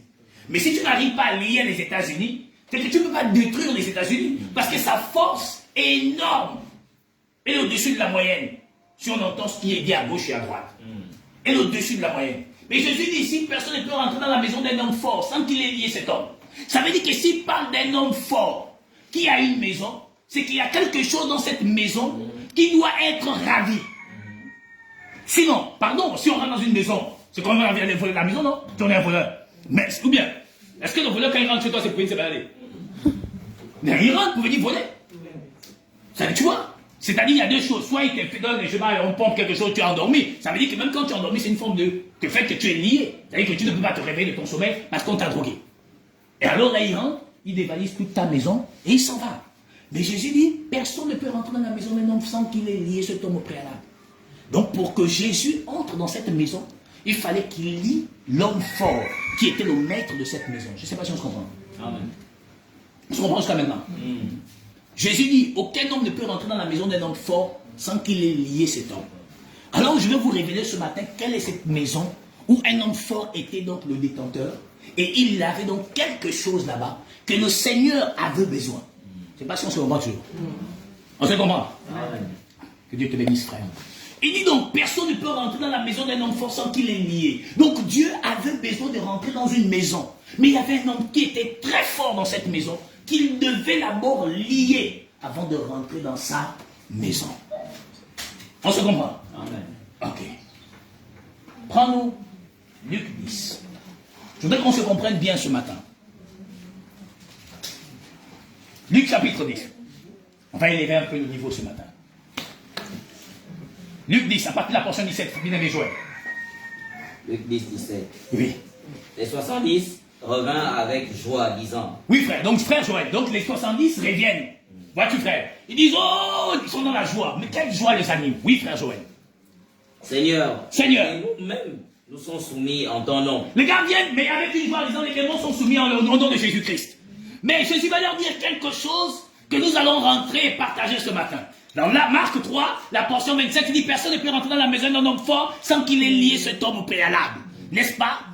Ok. Maintenant, les apôtres viennent dans Luc 10, 17, dans la portion 17, il dit, oh Seigneur, avec une joie. Seigneur, même les démons nous sont soumis en ton nom. Mais Jésus ne veut pas être impressionné que les démons leur soient soumis. Ça n'impressionne pas Jésus. Ça ne peut pas impressionner notre Seigneur. C'est pourquoi je suis souvent étonné quand les chrétiens sont impressionnés d'un faux miracle qu'on a fait. Mais Jésus n'est pas impressionné que son nom assujettit les démons. Mais regardez la suite, oui, frère Joël. Jésus leur dit. Il leur dit oui. Je voyais Satan tomber du ciel comme un éclair. Mais donc Jésus avec les apôtres, pendant que les apôtres lui disent que les démons lui sont soumis en son nom, il leur dit pas félicitations. Mais il dit je voyais Satan. Il dit je voyais Satan tomber comme une éclair. Ça veut dire que s'il voit Satan tomber comme une éclair, c'est que le Satan là était quelque part. Je vous dis ce matin, jusqu'à Job, Satan est toujours au paradis. On va les trouver ça dans l'Apocalypse. C'est-à-dire, jusqu'à Job, Satan est toujours au paradis. C'est-à-dire qu'il a toujours accès au paradis. Puisque Dieu était en réunion avec ses enfants. Pardon, c'était pas moi lui. Mais dans Job, c'était pas moi lui. On dit Satan était en réunion, et puis Dieu était en réunion avec ses enfants, on dit Satan vint au milieu d'eux. Ça veut dire que Dieu était en réunion. C'est bon le paradis. Donc ça veut dire que jusqu'à Job, Satan est tué au paradis, puisque le même Satan, c'est l'accusateur de nos frères. Il n'est pas là accuser Job là-bas, en disant que c'est faux, il n'est pas intègre. Ou bien? Ou bien? Donc, ça veut dire qu'il a accès au paradis. Jusqu'à Job. Est-ce que tu vois? Tu vois un peu? C'est-à-dire qu'il avait donc accès au paradis. Donc jusqu'à Job. Mais là, les apôtres disent que ton nom assujettit les démons. Les hommes de l'obéissance. Il dit, je voyais Satan tomber. Ça veut dire que donc Apocalypse 12 nous dit qu'il y a une guerre qui a eu dans le ciel. Garde le passage là, frère, aux frères. Revenons dans Apocalypse, va dans Apocalypse 12.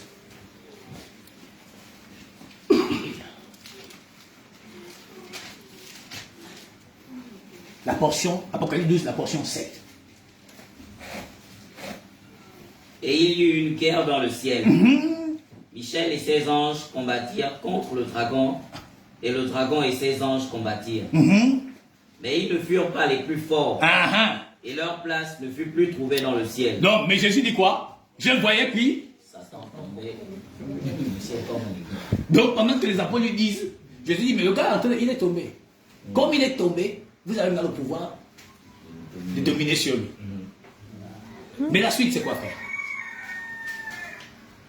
Il fut précipité, le grand dragon, le serpent ancien, appelé le diable, et Satan. Oui, frère. Où?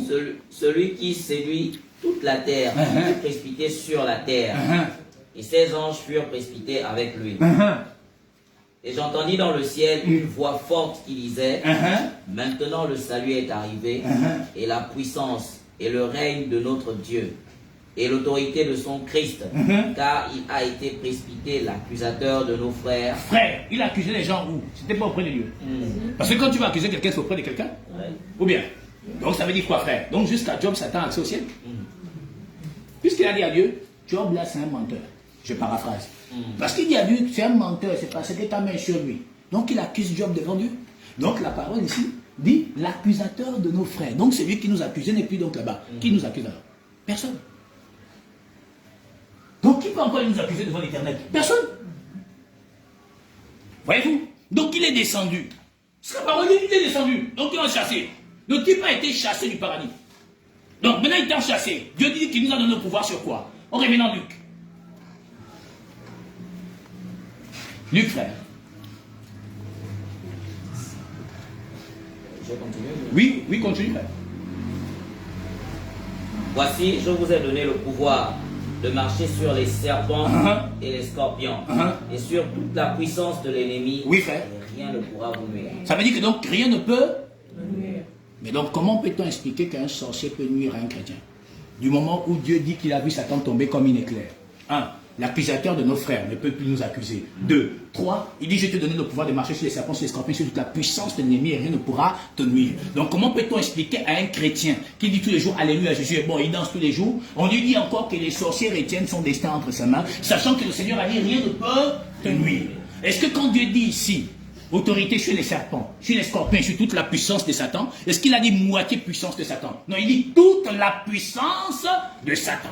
Dès que quelqu'un n'a pas l'esprit de Dieu, il ne lui appartient pas. Donc peu importe ce qu'il fait dans le noir, il a donc l'esprit du monde. Si donc il a l'esprit du monde, c'est qu'il est possédé par Satan. Et s'il est possédé par Satan, c'est que nous avons autorité sur lui. Mais là, comment quelqu'un qui tu as autorité sur lui, c'est maintenant lui là qui te fait paniquer. Alors que Dieu dit ici, rien ne pourra te nuire.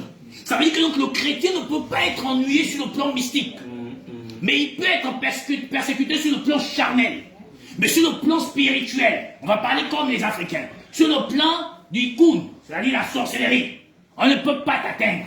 Parce que tu as l'autorité, tu as le pouvoir. Et encore même que l'Éternel dit toute parole qui s'élèvera en justice contre toi, tu as le pouvoir même de condamner cela. Pourquoi il dit ça? Parce que la parole n'est pas physique. Elle est spirituelle. On entend seulement la parole. On l'écoute, mais on ne la voit pas. Voilà pourquoi il t'a encore donné même ce même pouvoir de dominer sur la parole mensongère. Je ne sais pas si on se comprend. Ça veut dire que donc un chrétien qui porte Christ est le Seigneur, est le roi, est le Dieu tout-puissant. Ça veut dire que donc toute influence spirituelle, mystique, diabolique, satanique, tout ce que vous voulez, ne peut en aucun cas infecter ta vie.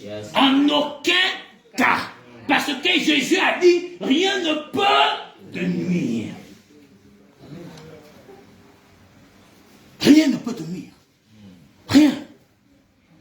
Il a dit, je vous ai donné, voici, après qu'il dit que je vis Satan tomber, dès que la chute est faite, il dit, maintenant, voici, je vous ai donné le pouvoir de marcher sur le serpent, sur les scorpions, et sur toute la puissance de l'ennemi, rien ne pourra te nuire. Mais alors, pourquoi alors, je veux voir des gens qui font le jeûne d'Esther, parce que leur mariage est bloqué. Mais alors que Dieu a dit, rien ne peut te nuire. Je vois des gens faire le jeûne d'Esther, parce qu'ils n'ont pas de travail. Alors que Dieu a dit, rien ne peut te nuire.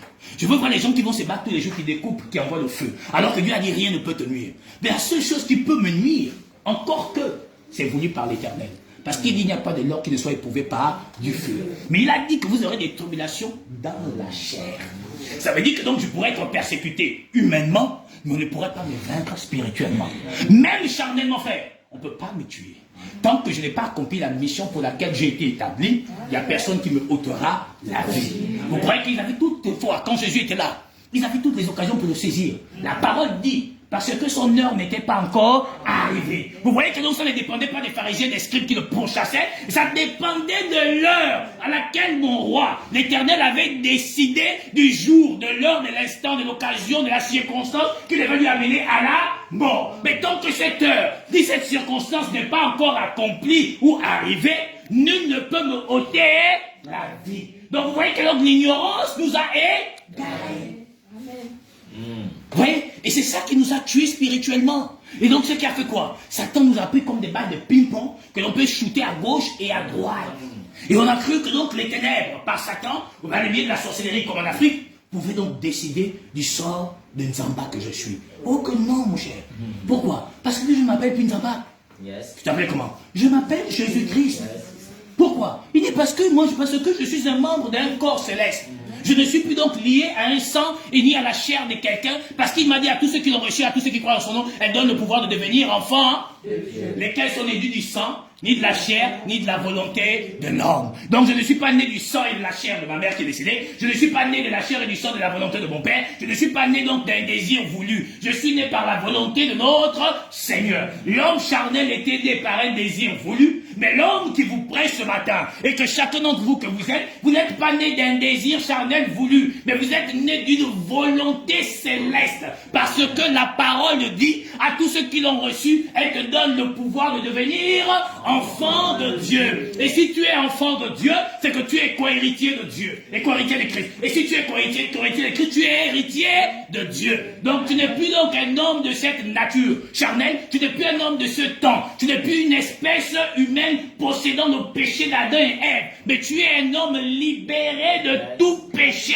qui donne à Satan l'occasion de s'aimer encore dans ta vie. Pourquoi? Parce que la parole me dit ici quelque part, dans le livre de Jean, c'est quelque part ici, 1 Jean 5, la portion 18. 1 Jean 5, la portion 18. 1 Jean 5, la portion 18. Enfin, on va partir la portion 17 même. 1 Jean chapitre 5, la portion 17.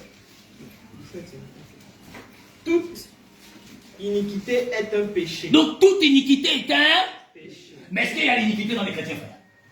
Non. Il n'y a pas. Il dit toute iniquité est un péché. Qu'est-ce qu'il fait trouver dans le cœur de Satan dans Ézéchiel 28 quand il fut créé? Continue, frère. Et il y a un tel péché. Ça veut dire que quoi? Ça veut dire que dans mon cœur, il ne peut pas avoir de l'injustice. Pourquoi? Parce que ce n'est plus moi qui vis, c'est Christ qui vit en moi. Maintenant, si c'est Christ qui vit en moi, pardon, excusez-moi, la parole dit dans le livre de Jérémie, je connais le projet que j'ai formé, un projet de paix et non de... Pour te donner un avenir et une espérance. On n'a pas compris le passage. On a cru qu'on a dit que si la terre là au Gabon, comme je suis citoyen gabonais, ça veut dire que j'aurai donc toutes les richesses du Gabon. Non. Il dit, je connais le projet que j'ai formé pour toi, un projet de paix. 1. La paix nous est transmise par la prédication de la foi. 2. Pour te donner quoi? Non pas le malheur, mais la paix. Mais donner un avenir et une espérance. Quel avenir en Christ? Quelle espérance le salut éternel? Ça ne concerne pas le temps actuel. Sinon, tous les chrétiens devaient être les milliardaires. Mais non, Jésus a dit, vous avez toujours les pauvres avec vous. Donc, ça veut dire que donc, le christianisme ne vient pas pour me rendre riche. Le christianisme vient me libérer de l'emprise du péché et me donne la vie en Jésus-Christ pour le salut éternel. Donc, ça ne concerne pas ma réussite sociale. Si Dieu a dit, je réussirai, je réussirai. S'il a dit, je n'aurai rien, je n'aurai rien. Et j'aime encore point quand il dit quelque chose d'extraordinaire. Il dit, c'est quand je suis faible que je suis plus fort. Et donc, je me plais dans les manquements auxquels je fais face. C'est alors que Dieu me restaure, me remplit encore dans une dimension que je ne pouvais même pas imaginer quand j'étais dans l'opulence. Je vais vous dire, mes bien-aimés, quand tu es bien aisé, tu ne pourras pas aimer Jésus-Christ. Tu l'aimerais à moitié. Mais quand tu n'as rien, tu apprends à connaître Dieu. Et quand il te donne, tu sauras toujours aimer l'Éternel. C'est ça la chose qu'on comprend. Amen. Ouais. C'est comme une mère ou un père qui dit à son enfant, c'est-à-dire que d'apprendre à son enfant de travailler et de devenir riche, il dit à son enfant que la richesse, tu l'as déjà. Tu fais quoi? Tu lui fais savoir seulement le prix. C'est-à-dire, il connaît les prix des choses. Il ne connaît pas la valeur des choses. Or, le Seigneur te fait connaître la valeur du trésor qu'il te donne. En te privant de tout ce qu'il y a comme accessoire, jusqu'à ce que tu réalises la valeur de ce que tu as. Quand tu as compris la valeur du trésor que tu as, quand il te donnera, ça ne pourra jamais infecter ta foi. Quand même bien, il pourra la retirer un jour. Je ne sais pas si on se comprend. Or, aujourd'hui, on va prendre nos enfants. Il faut quelqu'un qui peut gagner beaucoup d'argent, tu comprends? L'argent, ça là, ça coûte combien? 500 000 achètes. Non, il ne connaît pas. C'est-à-dire, il connaît seulement les prix des choses, mais il ne connaît pas la valeur de ce qu'il achète. Parce qu'il se dit que j'ai 50 milliards, je peux acheter tout ce que je veux. Il connaît donc les prix des choses, mais il ne connaît pas la valeur de ce qu'il achète. Mais nous connaissons la valeur d'être enfant de Dieu. Et quand Dieu nous donnera en abondance, même s'il enlève, ce n'est pas notre problème. Car notre valeur ne reposerait pas dans l'espérance éphémère, mais dans l'espérance qui n'est point éphémère en notre Seigneur et Sauveur, Jésus-Christ. Oui, continue ça. Verset 18. Nous savons que quiconque est né de Dieu ne pêche point. Il fait quoi? Ne pêche point. Ça veut dire quoi? Ça veut dire que l'homme de Dieu ne peut pas pécher? Mais alors, comment le diable peut-il décider de ton sort? Parce que le diable n'a que l'emprise sur celui qui est dans le péché. Maintenant, toi, tu as dit que tu es chrétienne. Tous les jours, tu payes les dîmes et les offrandes. Mais comment alors on te demande encore des combats spirituels? Comment on te demande encore de découper les démons? Comment on te demande d'aller encore arracher ton mariage? Comment on te demande d'arracher encore ta bénédiction? Alors que la parole dit que celui qui est de Dieu ne pêche. Mais la parole n'a-t-elle pas dit que Dieu n'exauce point le pécheur, mais plutôt celui qui ne pêche pas? Mais alors pourquoi alors le Seigneur ne t'exauce pas du moment où toi tu es dans le respect de la parole de Dieu, en payant les dîmes et les offrandes et bien d'autres choses? Il devrait t'exaucer. Mais alors comment il ne t'exauce pas? C'est qu'il y a un problème. Parce qu'on t'a fait croire que Dieu exauce quand tu fais tout ça. Mais être exaucé par Dieu, c'est recevoir son Fils. Parce que dans Jean 3,16 dit, j'ai tant aimé. Donc si Dieu t'a aimé, il te donne quoi? Son Fils. Pas le travail, pas le mariage, pas les voitures. Il te donne son Fils. Car c'est la seule chose qu'il a présentée à la création humaine. La révélation Christo Santos. Donc la révélation de Christ. Donc donner aux hommes la parole, par la connaissance, par le Saint-Esprit. Continue cela.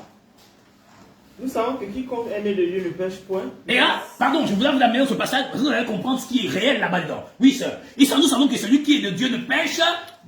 Oui, et la suite, sœur. Mais celui qui est né de Dieu se garde lui-même et le malin ne le touche pas. Donc le malin touche celui qui est dans le péché. Mais celui qui n'a pas le péché, le malin ne le touche pas. Alors pourquoi donc on fatigue les gens? Si vous êtes vraiment convertis, pourquoi alors on vous demande de faire toutes ces choses? Donc pourquoi les choses-là ne réussissent pas? Le malin ne touche pas celui qui est de Dieu, parce que lui-même il se garde pour ne pas pécher. Et donc si tu n'as pas le péché, Satan ne te réclamera jamais. Voilà pourquoi Satan réclamait Moïse. Parce que Moïse avait péché. Mais il avait oublié que Moïse n'avait que péché charnellement.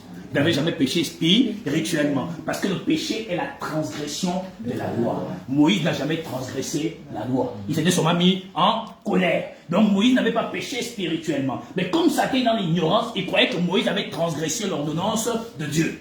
Donc Moïse n'a jamais transgressé aucune ordonnance. Ça veut dire que quiconque est dans la transgression, frère, est dans la possession de Satan. Celui qui ne transgresse pas n'a point de possession. Et donc Satan ne peut pas le toucher. Je ne sais pas si on se comprend. Ça veut dire que mon frère, ma soeur, vous qui nous regardez, vous qui êtes là, si tu as encore les palabres avec Satan, c'est que tu n'es pas vrai avec la parole.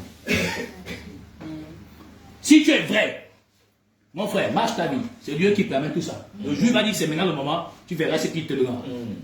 Mais si tu dis encore que non, j'ai remarqué que je ne travaille pas, j'ai remarqué que je souffre, machin, il n'y a pas la réussite, frère. C'est Dieu qui a fermé.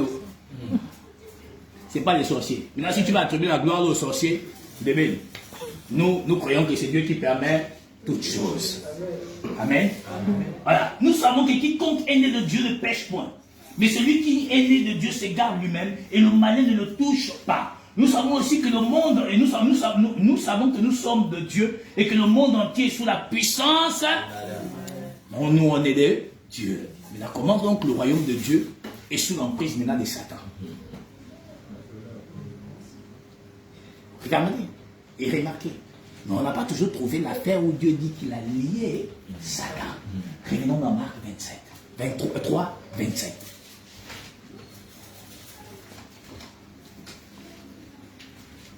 Marc 27. Marc 3, 27. Tu as vu Marc 27?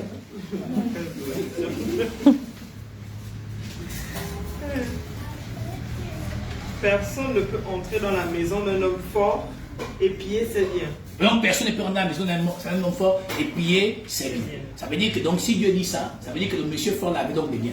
Au moins, ici. Donc il avait des biens parce que pour lui, tous ces biens qu'il avait étaient pour lui. C'est pas sûr se comprendre. Le frère, non, c'est la soeur qui a posé la question que le frère Joël a expliqué sur le péché. On dit David était dans la corruption. C'est ça mon frère. Donc ça veut dire que donc si Satan a des biens, c'est des biens qui ont été dans la corruption, donc c'est pour lui. Pas sûr se comprendre. Personne ne peut rentrer dans la maison d'un homme fort sans qu'il ait lié cet homme au préalable. Prends-nous Genèse 3, frère Joël, la portion 15. Sœur, prends-nous Colossiens chapitre 2, la portion 15. Genèse 3, 15. Oui, que dit la parole? Je mettrai inimitié entre toi et la femme. On s'arrête d'abord l'affaire. Il dit, donc Dieu, quand il parle au serpent en les maudissant, il dit, je mettrai inimitié entre toi et la femme. Entre ta postérité et sa postérité. Je ne sais pas si on se comprend. Donc Dieu dit qu'il va mettre une séparation entre la femme et le serpent. Entre la descendance du serpent et la descendance de la femme. On se comprend jusqu'à maintenant. Mais il a dit tout à l'heure dans Marc 3, 27, que personne ne peut rentrer dans la maison d'un homme fort sans qu'il ait lié cet homme au préalable. Je ne sais pas si on se comprend. Sans qu'il ait lié cet homme au préalable. Dieu dit dans Genèse 3, 15, je mettrai une séparation entre toi et la femme, entre ta postérité et la postérité de la femme. Donc il dit, je mettrai une séparation. S'il dit, je mets une séparation, c'est qu'au préalable, il n'y avait pas de séparation. Sinon, il dit pas la phrase, je mets une séparation. Pas si on se comprend. Ok. On revient deux pas en arrière, mon bien-aimé. Colossiens 2, 14. 15, c'est ça, non? Ok. Qu'est-ce que ça dit? Il a effacé l'acte dont les ordonnances nous condamnaient. Oui. Et qui subsistait contre nous. Donc il a effacé l'acte dont les ordonnances nous condamnaient. Et qui subsistait contre. Oui, continue, sœur. Et il l'a détruit en le clouant à la croix. Oui, sœur. Il a dépouillé les dominations. Arrête-toi là. Il a dépouillé qui? Bon, on a des intellectuels ici. C'est quoi dépouiller? Hein? Il a dépouillé les dominants. Mais dans Genèse 3,15, il a dit, je mettrai une séparation entre toi et la femme. S'il dit qu'il a dépouillé les dominations, c'était visible ou invisible? Donc, invisible. Mais il dit qu'il ne peut pas rentrer dans la maison d'un homme fort sans qu'il ait lié cet homme au préalable. Donc cet homme fort a une maison où il retenait captifs des personnes auxquelles l'Éternel dit, je suis allé dépouiller les dominations. Bien aimé Joël, prends-nous Joël, non, Apocalypse 20.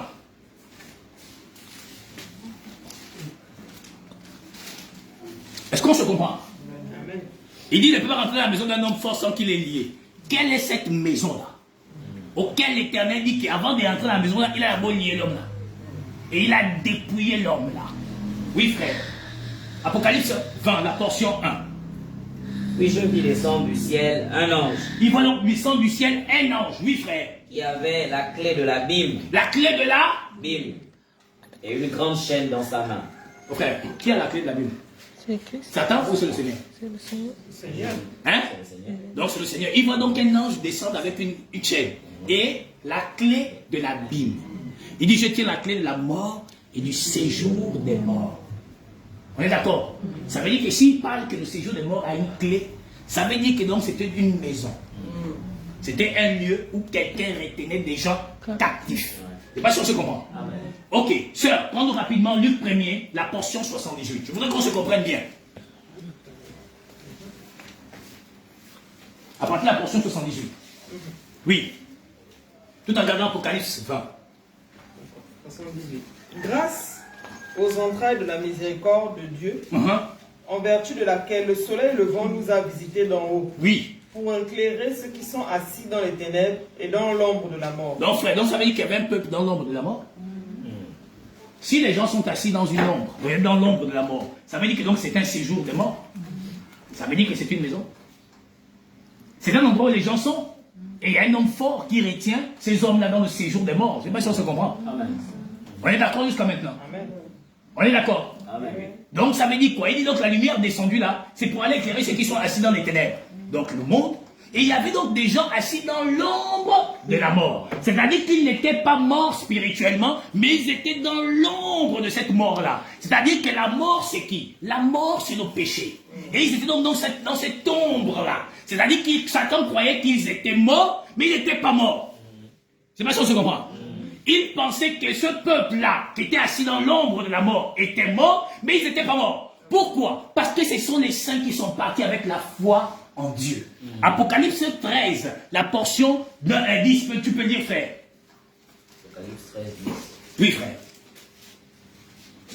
Si quelqu'un mène en captivité, il ira en captivité. Donc frère, donc si quelqu'un amène en captivité, il ira où? En captivité. Mais là, non, Ephésiens 4, 8, il dit, étant monté, il amène avec lui des captifs. S'ils étaient donc captifs, c'est qu'ils étaient retenus captifs par quelqu'un. Ou bien? Parce qu'on se comprend. Mais il dit qu'il a dépouillé les dominations. Ça veut dire qu'il y avait donc une domination qui retenait des personnes auxquelles l'Éternel dit que je suis allé dépouiller les dominations. Or, le même qui maîtrisait les ténèbres, donc la mort, c'était donc Satan. Puisque la puissance du péché, c'est la loi. Parce que la mort existe, parce que la loi donne la valeur au péché. S'il n'y a pas de péché, s'il n'y a pas de loi, il n'y a pas de péché. Paul dit dans Romains 7, je n'ai connu le péché que si la loi ne m'aurait pas dit que tu ne convoiteras point. Donc s'il n'y a pas de loi, il n'y a pas de transgression. Mais si on établit de loi, il y a transgression. Parce qu'on se comprend. Or, le Seigneur en venant nous a amené ce qu'on appelle l'amour. Et dans l'amour, il n'y a pas de transgression. Parce que comment vas-tu mentir à ton amour? Si tu mens, c'est que tu n'as jamais aimé. C'est pas ça que je comprends. C'est comme les gens qui sont infidèles. Si tu es infidèle, j'entends souvent les gars, oh non, l'homme est insatisfait, c'est du baratin. Si tu es insatisfait, c'est que tu n'es pas fidèle. Quand on aime, on demeure fidèle. C'est l'amour qui rend fidèle. Quand on n'a pas l'amour, on ne peut pas être fidèle. C'est pas ça que je comprends. Donc il dit que donc, un peuple est assis dans l'ombre de la mort. Maintenant la nuit arrive, frère, dans toute l'élégance. Mais ce peuple n'est pas dans l'ombre de la mort. La mort, c'est Satan, qui retient donc captif un peuple, frère. N'est-ce pas? Mais comment il doit faire, frère? Apocalypse 20 dit, je vois un homme descendre avec une chaîne et la clé de la Bible. Qu'est-ce qu'il fait avec la chaîne, frère? Puisqu'il dit que personne ne peut rentrer dans la maison d'un homme fort sans qu'il ait lié. Or, la maison de Satan est le séjour des morts, où il retenait 144 000 hommes qui étaient retenus par le séjour des morts. Donc, par la mort, les retenait. Il fallait donc que le Seigneur aille leur donner la vie à ceux qui étaient retenus par la mort. Or, donc, Satan les retenait. Mais pour que Jésus-Christ rentre au séjour des morts, il fallait qu'il fasse une seule chose. Quoi faire? Il saisit le dragon, le serpent ancien, oui, frère, qui est le diable, oui, frère, et Satan. Oui, frère. Et il le lia pour 1000 ans. Donc il lie Satan pour combien de jours, frère? 1000 ans. Un jour égale 1000 ans. 1000 ans égale. Donc il lie Satan pour un jour. Un jour. Qu'est-ce qu'il fait, frère, un jour quand il le lit, frère? Il le jeta dans l'abîme, ferma et cela l'entrée au-dessus de lui. Donc il ferme l'entrée au-dessus de lui jusqu'à ce que les 1000 ans soient accomplis. Donc tant que les 1000 ans n'avaient pas été accomplis, Satan ne pouvait pas sortir de sa prison. Frère, tu comprends maintenant, frère? Donc quand Satan est lié, il donne le pouvoir à l'église de dominer, de marcher, et rien ne pourra tenir. C'est pas ça, on se comprend. Amen. Et qu'est-ce qu'il fait? Il récupère donc les 144 000. Pourquoi, frère? Parce que dans Genèse 3, 15, il dit, je mettrai une séparation entre toi et la femme. Mais comment va-t-il mettre cette séparation? C'est en prenant la femme et la menant jusqu'au royaume éternel. Maintenant, il dit, je mettrai une séparation entre ta postérité et sa postérité. Or, la femme là qui est retenue captive, elle est porteur de quoi, frère? D'une postérité. Mais la postérité là, pour qu'elle naisse, il faut qu'il récupère cette femme qui est au séjour des morts. Je ne sais pas si on se comprend, frère. C'est pourquoi Ephésiens 4, 8, il dit, étant monté, il a amené avec lui des captifs. Or, ça veut dire que donc il y avait un peuple qui était retenu captif. Apocalypse 13, 13 a dit quoi? Celui qui mène en captivité irait en captivité. Qui mène en captivité? C'était Satan. Donc il fallait que lui aussi soit amené en captivité. Pourquoi? Œil pour œil. Il fallait qu'on le juge selon la loi par laquelle il a dominé les peuples du temps passé. C'est pas si on se comprend. On se comprend? Et c'est ce qui s'est passé. C'est ce qui s'est produit. Donc le type a été mis en captivité pendant un jour qui égale la 1000 ans, 1000 égale un jour. Après on va le relâcher de la prison. Quand l'église maintenant reçoit l'autorité. Parce que dans Luc 10, on est dans l'ombre des biens à venir et dans l'exacte représentation. Ça va s'accomplir dans dans Actes chapitre 2, quand les apôtres vont recevoir maintenant le Saint-Esprit. À partir de là maintenant, l'église domine sur la puissance de Satan. Et à partir de là maintenant, frère, Apocalypse chapitre 3, prends-nous ça rapidement. Tu vas voir, frère. Tu vas voir ici, frère. Regarde. Apocalypse chapitre 3. Oui, frère. La portion 9 à 10. Regarde, frère. Voici, je te donne de ceux de la synagogue de Satan qui se disent juifs. Et ne le sont pas. Et ne le sont pas. Mais qui mentent. Voici, je les ferai venir se prosterner à tes pieds et te connaître que je t'ai aimé. Parce que tu as gardé la parole de la persévérance en moi. Regarde, on s'arrête là. Il dit, maintenant tu as gardé la parole de la paix. Frère, en ce temps où Satan est libéré de sa prison après les 1000 ans, donc après les 1 jour, qu'est-ce qui se passe? Il doit venir séduire la terre.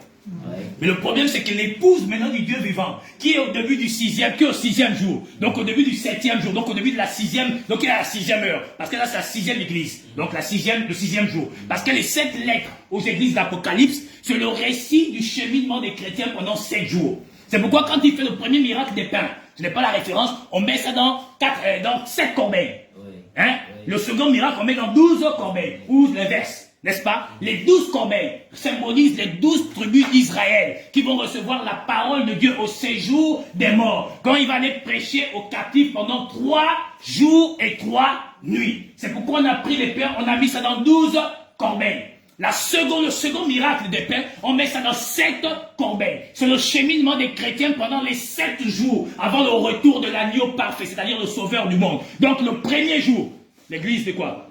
D'Éphèse. Deuxième jour, seconde église. Troisième jour, c'est la marche pèlerinage. C'est la marche, le pèlerinage de l'église de Jésus pendant 7 jours. C'est-à-dire la succession de la transmission de la connaissance de Dieu pendant les 7 jours de la création du monde. C'est-à-dire les premiers convertis par Paul, ainsi de suite, jusqu'au 6e jour là. C'est ce qu'on appelle la 7e heure. Donc quand on arrive au 6e jour, l'église n'a plus de puissance. Mais elle a une seule chose qui la préserve de la séduction. La paix, c'est ça qui a sauvé Jésus-Christ sur le chemin de la rédemption. C'est l'image donc de l'Église, qui n'a plus de pouvoir, les manifestations des miracles et autres, mais elle n'a qu'une seule chose. Parce que l'Église actuellement est en train d'aller vers la rédemption. Et en allant vers la rédemption, on ne peut plus faire les miracles. Pourquoi? Parce qu'on est tous assoupis. L'image des 10 vierges qui se sont tous assoupis. De vous à moi. Quelqu'un est en train de somnoler. Quel miracle il fait? N'est-il pas épuisé par la charge du travail? Donc l'Église se retrouve dans cette image. Mais dans cette image d'assoupissement, c'est là où le diable vient maintenant séduire. Pas sa femme qui est déjà égarée, mais veut séduire l'Église. Mais le problème, c'est que l'Église a quelque chose qui la distingue. La parole de la persévérance.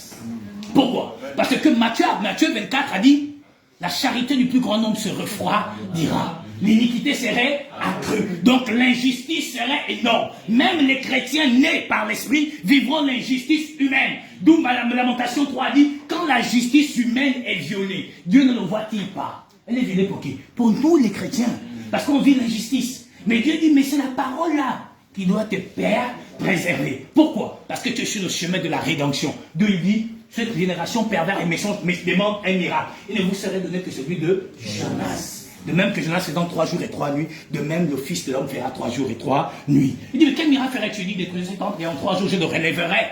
Quand il ressuscitera l'épouse du Dieu éternel, son épouse a lui en même mot. Vois-tu? Pourquoi? Parce qu'on est sur le chemin de la rédemption. Il n'y a plus de miracle pour attirer les hommes. Pourquoi? Esaïe 53 dit, il n'avait ni beauté ni éclat pour attirer nos regards. Ça veut dire que donc le miracle ne peut plus attirer. Pourquoi? Parce que nous marchons non par la vue, mais par la foi. Or la foi n'est pas du charnel, elle est du domaine spirituel. Or la foi est une ferme assurance. Des choses que on espère quoi? La persévérance.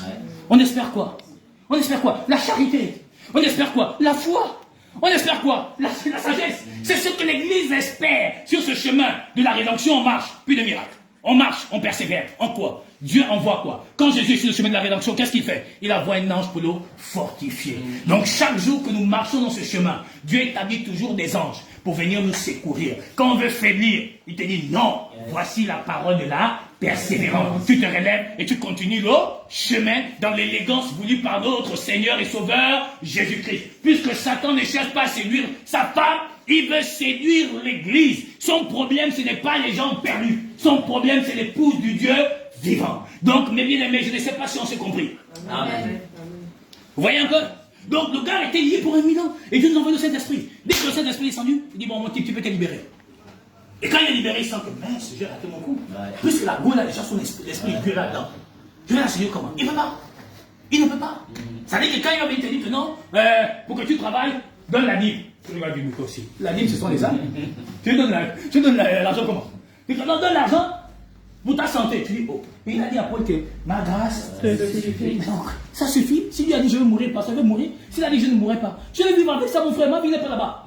Il sent qu'il ne peut plus. Pourquoi? Parce que Satan, lui, il a dit à Dieu dans Job 2, pour, tout ce qu'un homme a, il le donne pour sa vie. Or, la différence avec les enfants, c'est que les enfants de Dieu n'ont pas donné leur vie pour la peau et la chair et les os. Ils ont donné leur vie pour l'Éternel des armées. La différence encore avec l'Église, c'est que l'Église, ce n'est plus elle qui vit, c'est Christ qui vit en elle. Amen. Amen. Or, aujourd'hui, l'Église présentée, c'est encore les désirs des hommes qui vivent en elle. Vous voyez la grande différence entre l'Église païenne babylonienne, pentecôtiste papale, et l'Église Christo-Santos, dont Jésus est celui qui conduit son épouse chaque jour, qui n'a plus les désirs charnels, les désirs célestes. Car Colossiens 3 dit, si vous avez ressuscité avec Christ, la condition est mise, et l'affection des choses, et non des choses. Donc l'Église païenne a l'affection des choses d'en bas. L'Église céleste a l'affection des choses d'en haut. Je ne sais pas si j'ai parlé à un frère ce matin. Donc ce type, il est où? Il a été mis en captivité, on l'a libéré pour un temps. Puisque même Apocalypse nous dit qu'il a dit, il est descendu, il fait d'une grande colère. Il a dit, sachant qu'il a peu de temps. Mon frère, ton peu de temps ne nous concerne pas. Parce que tu ne pourras jamais nous savoir. Ça veut dire que par quoi il va te séduire, chef? Par quoi faire? L'argent. Oh. Tu vas dans la chambre. Voilà, je n'ai pas payé le loyer, je fais comment? C'est lui qui pourra tes besoins, non? Il pourra. Car ce frère, il a eu quoi? Il a eu quoi? Les désirs de la femme sont portés vers. C'est tout. C'est tout. Donc, comment va te séduire encore avec l'argent, frère? C'est que tu n'es pas converti. Puisque même Dieu a dit à un gars, second magicien, que ton argent périsse avec toi. Quand tu as pensé que le Dieu de Dieu s'acquiert au prix d'argent. Ça veut dire que donc, pour que Dieu me regarde, tu n'as pas besoin d'argent. Pauvre, riche ou pas. Si Dieu m'a appelé, je rentre seulement dans la faveur.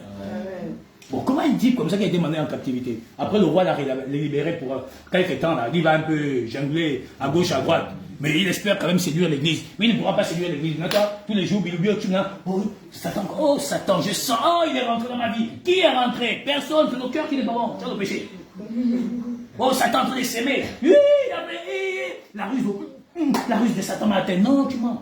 Regarde là-bas ton cœur. Le problème des gens, c'est le cœur. Mourir. Tant que ton cœur est faux, Jésus n'est pas avec toi. Vous savez, je disais à une collègue hier que les gens marchent dans la vie avec le paraître et l'apparence.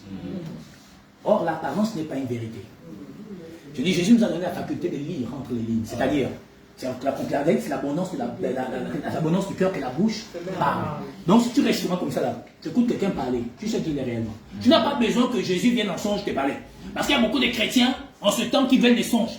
Les visions que Dieu me parle. Mon Dieu. Mais Dieu te parle dans la prédication, dans l'exhortation. Tous les jours, Dieu te parle. Que non, il faut qu'il vienne me parler aussi comme il parle aux autres. Mais est-ce que toi et Dieu, vous avez un contrat, il doit venir te parler aujourd'hui? Il te dit que je ferai miséricorde grâce à qui je veux. Mais comment quand tu vas binoubi, tu es là, oh non, faut qu'il me parle quand même. Hein. Tu viens te parler, mais puis je te dis, maman, oui, ça marche comme ça. Mon frère, oui, fais comme ça. Tous les jours, tu entends ça. Mais tu veux qu'il te parle. Comment? Parce que les dogmes qu'on nous avons enseignés, frère, est toujours quelque part en nous. Ouais. Ou un pasteur vient nous raconter des histoires, non, j'étais comme ça, Dieu m'a transporté. Il y avait l'eau qui coulait comme ça, c'est là, on avait les prophètes. Parce qu'ils ont la puissance de Dieu, tu l'as dit. Oh, frère, ça c'est qu'un Dieu qui t'a amené là-bas. Dieu amène les autres au paradis. Toi, Dieu t'amène là où il est là. Oh, Dieu m'a amené en enfer. Oh, Dieu a amené Paul au 3e ciel. Toi, Dieu t'amène en enfer. Mais il faut nous montrer même le chemin, aussi on va les guetter, comme ça on va savoir qu'il faut qu'on règle un peu nos vies. Ouais, c'est des choses comme ça. Souvent les gens, j'ai fait un songe, je voyais que le ciel s'ouvrait. Les gens, ils trouvent que les gens partagent ça beaucoup dans les groupes. J'ai sais pas combien de fois pour voir les numéros des gens. Hein? Quand je suis arrivé comme ça là, j'ai vu Michael, il a dit, faut plus chanter mes chansons. Oh, les gens croyaient ça, des conneries. Quand tu chantes là-bas, je souffre encore. Oh, la Bible dit, ils sont au séjour des morts. Ils entendent le jugement dernier et puis ils vont embarquer direction là-bas. Mais vous, vous dites que Michael est les gens d'enfer, il a dit, il faut plus chanter ses chansons. C'est des conneries. Et on croit ça. Je dormais. Et j'aime bien les visions que les gens suivent au Gabon. Oh, j'aime ça. Je vous assure. J'aime ça. J'ai vu comment tu m'as montré. Le ciel s'est ouvert, les gens couraient, les gens des histoires. Mais moi, je me pose souvent la question, mais ils trouvent les scénarios là-haut. Mais ça, on peut faire des grands films au Gabon. Hein. Peut-être qu'on a un talent qu'on cache. Hein. On peut être peut-être même des gars, des Américains dans le cinéma. Hein. Parce que la manière qui te compte ça, frère. Mais non, mais toi, tu es convaincu? Que donc, j'ai vu comme ça là. J'ai marché, j'étais avec ma soeur. Moment que je la cherchais comme ça. J'ai crié Seigneur, pas elle. Je dis encore, oh, mais Seigneur, pas elle. Donc, moment comme ça, je cherche ma soeur, je ne la vois plus. Des bouts de feu descendent comme ça du ciel. Ça commence à détruire. Tu vois les vagues comme ça montent. Ça prend comme ça là. Ça détruit le palais. Ça détruit le trésor. On est en train de courir comme ça là. Ça prend l'hôpital. On arrive comme ça là. On se cache comme ça là. Ça passe sur nous comme ça. Après, on se retrouve sur un morceau de planche comme ça là. On est en train de nager. On cherche la famille. On ne les trouve pas. Là, on dit sur ça à tous les Gabonais. Oh, voilà, Dieu va juger, va frapper le Gabon. Je n'ai jamais vu un peuple qui veut qu'on frappe son pays comme le Gabon. Elle dit toujours, Dieu va frapper le Gabon. Chaque année, Dieu va frapper. On dit, Seigneur, viens que ton soleil se lève. On sort du péché. Non, Dieu va frapper. Avec les prophéties que j'entends à gauche, à droite de tous les prédicateurs. Et j'aime les prédicateurs africains. Je ne sais pas ce que le Gabon a, mais on est vraiment sucré. Hein. Ouais. Ah, c'est du miel, hein, maman. Ah oui, non, le Gabon, c'est le miel. C'est le miel. Bientôt, là, on est en décembre, non. À partir du 15. Là, ce serait juste, comment on appelle ça? On va juste faire des petites annonces après. Voilà. Non, le feu, ce serait l'année prochaine, à un mois des élections, toutes les prophéties vont sortir. Que Dieu nous garde seulement en vie en bonne santé. Vous allez entendre. Il faut prier. Oh, j'ai vu le Gabon dans le feu.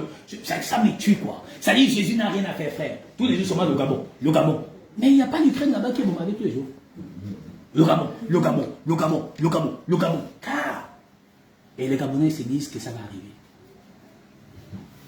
Ça ne va pas arriver. C'est des histoires qu'on vous raconte. La clé pour que le Gabon soit restauré dans tous les domaines, c'est la repentance par la conversion. Tant que le vrai évangile ne va pas toucher la nation gabonaise, tout ce que les gens font là, c'est le mensonge.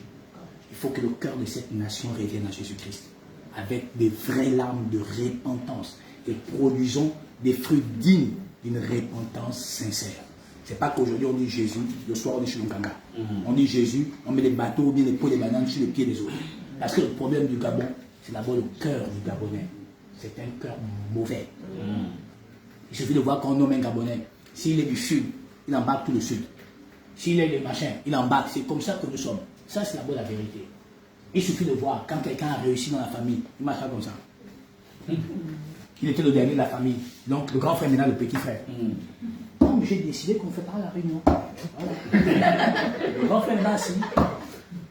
On dit, j'ai décidé qu'on fait la réunion, c'est tout. La réunion se ferait quand je reviendrai de Paris. Pour l'instant, je suis en train de voyager. Le grand frère dit d'accord. C'est ce qui se passe. L'argent a fait que le droit d'aînesse soit bafoué dans les familles. Il faut d'abord faire... ça dit, il faut d'abord que nous-mêmes, on se regarde réellement. Il faut qu'on regarde dans nos cœurs comment nous agissons, comment on se comporte. Il faut voir. Eux qui disent même parfois chrétiens, ce sont eux qui font même du mal à leur propre famille, qui ont divisé leur propre famille. Mais si tu vois même des gens qui sont chrétiens dans leur famille, quand c'est des héritages des familles là, surtout ceux qui ont un peu là, les moyens, il faut voir comment ils se comportent. Mais le soir, il a le micro, Dieu est bon, machin. Mais quand c'est dans sa famille là-bas, mais tu ne peux pas le dire, tu ne peux pas. Tu ne peux pas. Il est terrible. Et ce qui fait que beaucoup de gens qui cherchent même à entendre même la voix de Dieu disent, ah pardon, c'est ça votre Dieu, ça là. Ils se rétractent. Parce que d'abord, nos attitudes, nos comportements ne sont pas dignes. Voilà pourquoi la parole dit, si quelqu'un veut être diacre, je ne sais pas quoi, il faut que d'abord même les gens du quartier, on paraphrase comme ça, on rend un bon témoignage sur lui. Mais il y a beaucoup de gens que les chrétiens, les frères et les soeurs ne fréquentent jamais. Donc du coup, tu ne sais même pas comment il fait là-bas chez lui. Parfois, Dieu peut te surprendre. Hein. Un jour, tu ne sais pas, le frère en train de passer, il est allé prêcher l'évangile à un frère. On te voit maintenant en train d'insulter tes voisines. Là, c'est pas la soeur qui me dit que le frère là qui est chrétien. C'est compliqué. Hein? Que Dieu vous bénisse dans le nom de Jésus-Christ. On se retrouve demain dès 18h30 avec le frère Isaac sur la page de la parole de Jésus-Christ. Soyez tous bénis.